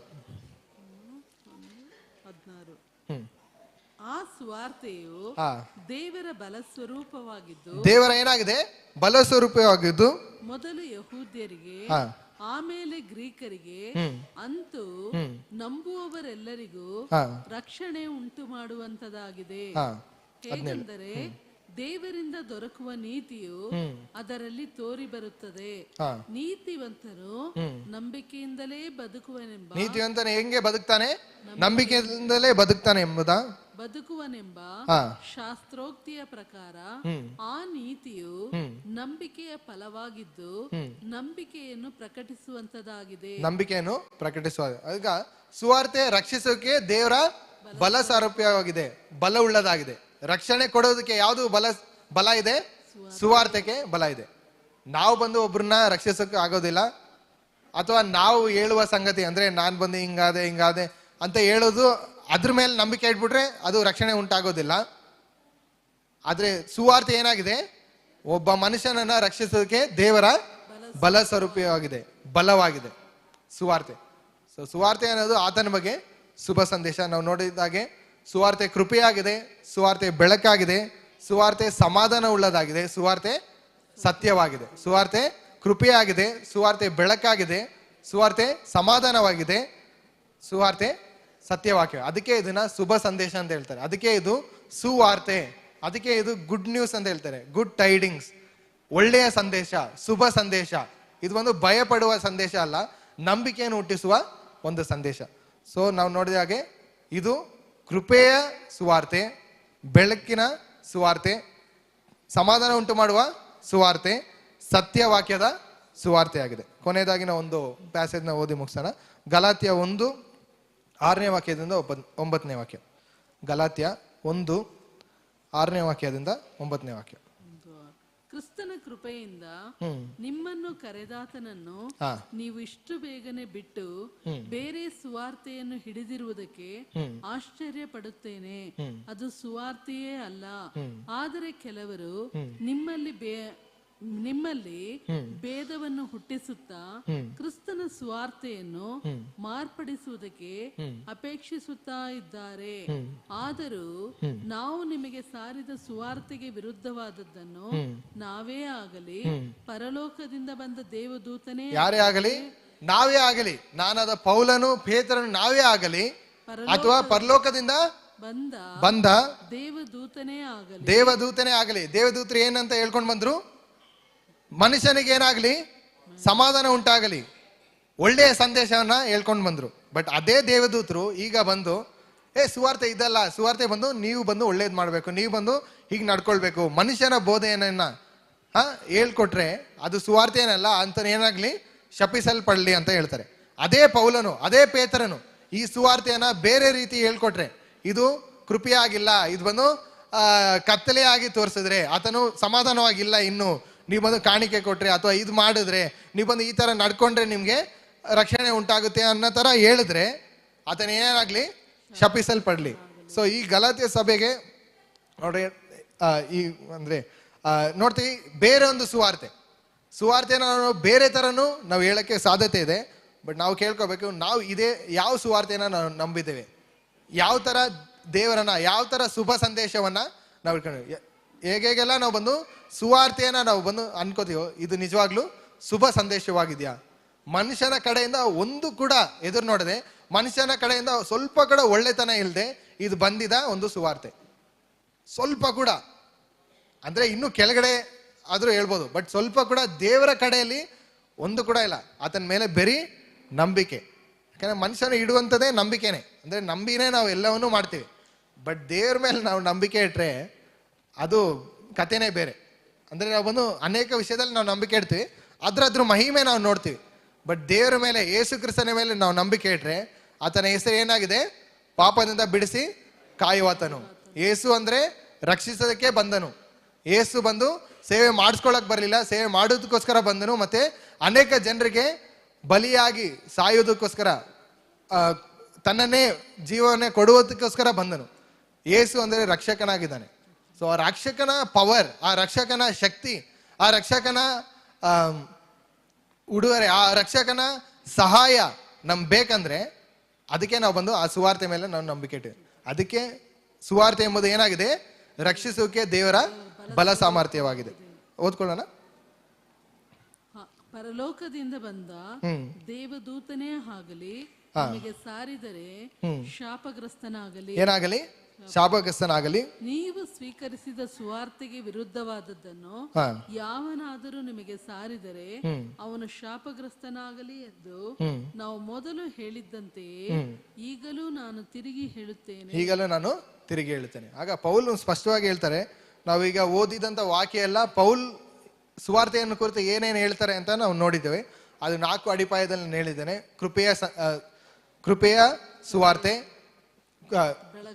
ಸುವಾರ್ತೆ ಕೃಪೆಯಾಗಿದೆ, ಸುವಾರ್ತೆ ಬೆಳಕಾಗಿದೆ, ಸುವಾರ್ತೆ ಸಮಾಧಾನವಾಗಿದೆ, ಸುವಾರ್ತೆ ಸತ್ಯವಾಕ್ಯ. ಇನ್ನೂ ಹೆಚ್ಚು ಇರ್ಬೋದು, ನಾನು ಬಂದು ಇವತ್ತಿಗೆ ಇಷ್ಟೇ ತಗೊಂಡು ಬಂದಿದ್ದು. ಸೊ ಇದೆಲ್ಲ ಸುವಾರ್ತೆ ಆಗಿದೆ. ಬರೀ ಸುವಾರ್ತೆ ಅಂದರೆ ಶುಭ ಸಂದೇಶ, ಅದರಲ್ಲಿ ನಮ್ಗೆ ಅರ್ಥ ಆಗ್ಬೇಕು. ಸೊ ಇದಕ್ಕೆ ಬದಲಾಗಿ ಬೇರೆ ಒಂದು ಸುವಾರ್ತೆಯನ್ನ ಬೇರೆ ತರ ಸುವಾರ್ತೆ ಅನ್ಕೊಂಡು ತಗೊಂಡ್ ಬಂದ್ರೆ ಆತನು ಏನಾಗ್ಲಿ? ಶಾಪಗ್ರಸ್ತನ. 2 ಸಲ ಏನ್ ಮಾಡ್ತಾರೆ? ಶಾಪಗ್ರಸ್ತನಾಗಲಿ ಅಂತ 2 ಸಲ ಹೇಳ್ತಾರೆ. ಸೊ ನಾವು ಈ ಕೃಪೆಯ ಸತ್ಯಕ್ಕೆ ನಾವು ನಂಬಿಕೆ ಇಟ್ಟದಕ್ಕೆ ದೇವರಿಗೆ ಕೃತಜ್ಞತೆ ಮಾಡ್ಕೊಳ್ಳೋಣ, ದೇವ್ರಿಗೆ ಸ್ತೋತ್ರ ಮಾಡ್ಕೊಳ್ಳೋಣ. ಮತ್ತೆ ನಾವು ಮತ್ತೊಬ್ಬರಿಗೆ ಹೇಳುವಾಗ್ಲೂ, ನಮ್ಮ ನಡತೆಯಲ್ಲೂ, ನಮ್ಮ ಕಾರ್ಯಗಳಲ್ಲೂ, ನಮ್ಮ ಮಾತಲ್ಲೂ ನಾವು ಇದು ನಿಜವಾಗ್ಲೂ ಕೃಪೆಯ ಸುವಾರ್ತೆಯಾಗಿದೆ, ನಿಜವಾಗ್ಲೂ ಇದು ಬೆಳಕುಂಟು ಮಾಡುವ ಸುವಾರ್ತೆಯಾಗಿದೆ, ಇದು ಸಮಾಧಾನ ಉಂಟು ಮಾಡುವ ಸುವಾರ್ತೆಯಾಗಿದೆ, ಮತ್ತು ಇದು ಸತ್ಯ ವಾಕ್ಯವಾಗಿದೆ. ಇದೇ ಒಂದು ಮನುಷ್ಯನನ್ನ ರಕ್ಷಿಸೋಕೆ ಬಲ ಸಾಮರ್ಥ್ಯವಾಗಿದೆ. ನಮ್ಮಲ್ಲಿ ಬಲ ಇಲ್ಲ. ನಮ್ಮ ಕೆಲಸ ಏನಂದ್ರೆ ಸುವಾರ್ತೆಯನ್ನ ಸಾರೋದು, ಸುವಾರ್ತೆಗೆ ಸಾಕ್ಷಿಯಾಗಿರೋದು. ಕೆಲವೊಂದು ವಾಕ್ಯಗಳು ಇದೆ, ನಾವು ಸುವಾರ್ತೆಗೆ ತಕ್ಕ ಹಾಗೆ ನಡೆದುಕೊಳ್ಳಿರಿ ಅಂತ ಕೆಲವೊಂದು ವಾಕ್ಯಗಳು ಇದೆ. ಸೊ ನಾವು ಬಿಲಿಗ್ರಾಮ್ ಅಂದ್ರೆ one of the famous evangelist, ಸುವಾರ್ತಿಕರು. ಸೊ ಅವ್ರು ಹೇಳೋದು ಏನಂದ್ರೆ, ಕೆಲವೊಂದು ಅವಿಶ್ವಾಸಿಗಳು ಅವ್ರು ಬೈಬಲ್ ಓದಲ್ಲ, ಅವ್ರ ಸುವಾರ್ತೆಯನ್ನು ಕೇಳೋದು ಇಲ್ಲ. ಸೊ ಅವ್ರು ಏನ್ ಮಾಡ್ತಾರೆ ಅಂದ್ರೆ, ನಮ್ಮಲ್ಲಿ ಆ ಸುವಾರ್ತೆಯನ್ನು ನೋಡ್ತಾರೆ, ನಮ್ಮಲ್ಲಿ ಆ ರಕ್ಷಣೆಯನ್ನು ನೋಡ್ತಾರೆ. ನಾವು ಒಬ್ಬರೇ ಅವ್ರು ಓದೋದು, ಅಂದ್ರೆ ಅವರು ಸತ್ಯವೇದನ ಓದಿರಕ್ಕಿಲ್ಲ, ಅವ್ರು ಓದೋದು ಇಲ್ಲ. ಬಟ್ ನಮ್ಮನ್ನ ಒಬ್ರನ್ನೇ ಅವ್ರು ನಮ್ಮನ್ನ ಕ್ರೈಸ್ತರಾಗಿರೋ ನಮ್ಮನ್ನ ಮಾತ್ರನೇ ಅವ್ರು ಓದೋದು. ಸೊ ನಾವು ಆ ಥರ ಇರೋಣ. ಸುವಾರ್ತೆ ನಮ್ಮಲ್ಲಿ ಏನಾಗಬೇಕು? ಪ್ರಕಟ ಆಗಬೇಕು. ಸುವಾರ್ತೆ ನಮ್ಮ ಜೀವನದಲ್ಲಿ ಅವ್ರು ಬಂದು ಕಾಣಬೇಕು. ಆ ಥರ ಪ್ರಾರ್ಥನೆ ಮಾಡಿ ಮುಗಿಸೋಣ. ಅಪ್ಪ ತಂದೆ, ಒಳ್ಳೆದಕ್ಕೆ ನಮ್ಮ ಸ್ತೋತ್ರ ಅಪ್ಪ ದೇವರೇ. ಸತ್ಯವೇದವನ್ನ ದೇವರೇ ಅಧ್ಯಯನ ಮಾಡಿದಂಥ ದೇವರೇ ಕೊಟ್ಟಂಥ ಕೃಪೆಗಾಗಿ ನಿಮಗೆ ಸ್ತೋತ್ರ ಅಪ್ಪ ದೇವರೇ. ನಿಮ್ಮ ವಾಕ್ಯದ ಮೂಲಕ ದೇವರೇ ಸುವಾರ್ತೆಯ ಕುರಿತು ದೇವರೇ ನಾವು ನೋಡಿದ್ದಕ್ಕಾಗಿ ದೇವರೇ, ಅದು ನಮ್ಮ ಹೃದಯ ಆಳದಲ್ಲಿ ದೇವರೇ ನಾವು ಅದನ್ನೇ ನಂಬುವಂತೆ ದೇವರೇ ಮಾಡಿದ ಕೃಪೆಗಾಗಿ ನಿಮಗೆ ಸ್ತೋತ್ರ ಅಪ್ಪ. ಇಲ್ಲಿ ಬಂದಿರೋ ಪ್ರತಿಯೊಬ್ಬರನ್ನು ದೇವರೇ ನಿಮ್ಮ ಕರಗಳಲ್ಲಿ ಒಪ್ಪಿಸ್ತೇನಪ್ಪ ದೇವರೇ. ಸ್ತುತಿಗನ ಮಹಿಮೆಲ್ಲ ನಿಮಗೆ ಯೇಸುವಿನ ನಾಮದಲ್ಲಿ ಪ್ರಾರ್ಥಿಸಬೇಡಿ ತಂದೆ, ಆಮೇನ್.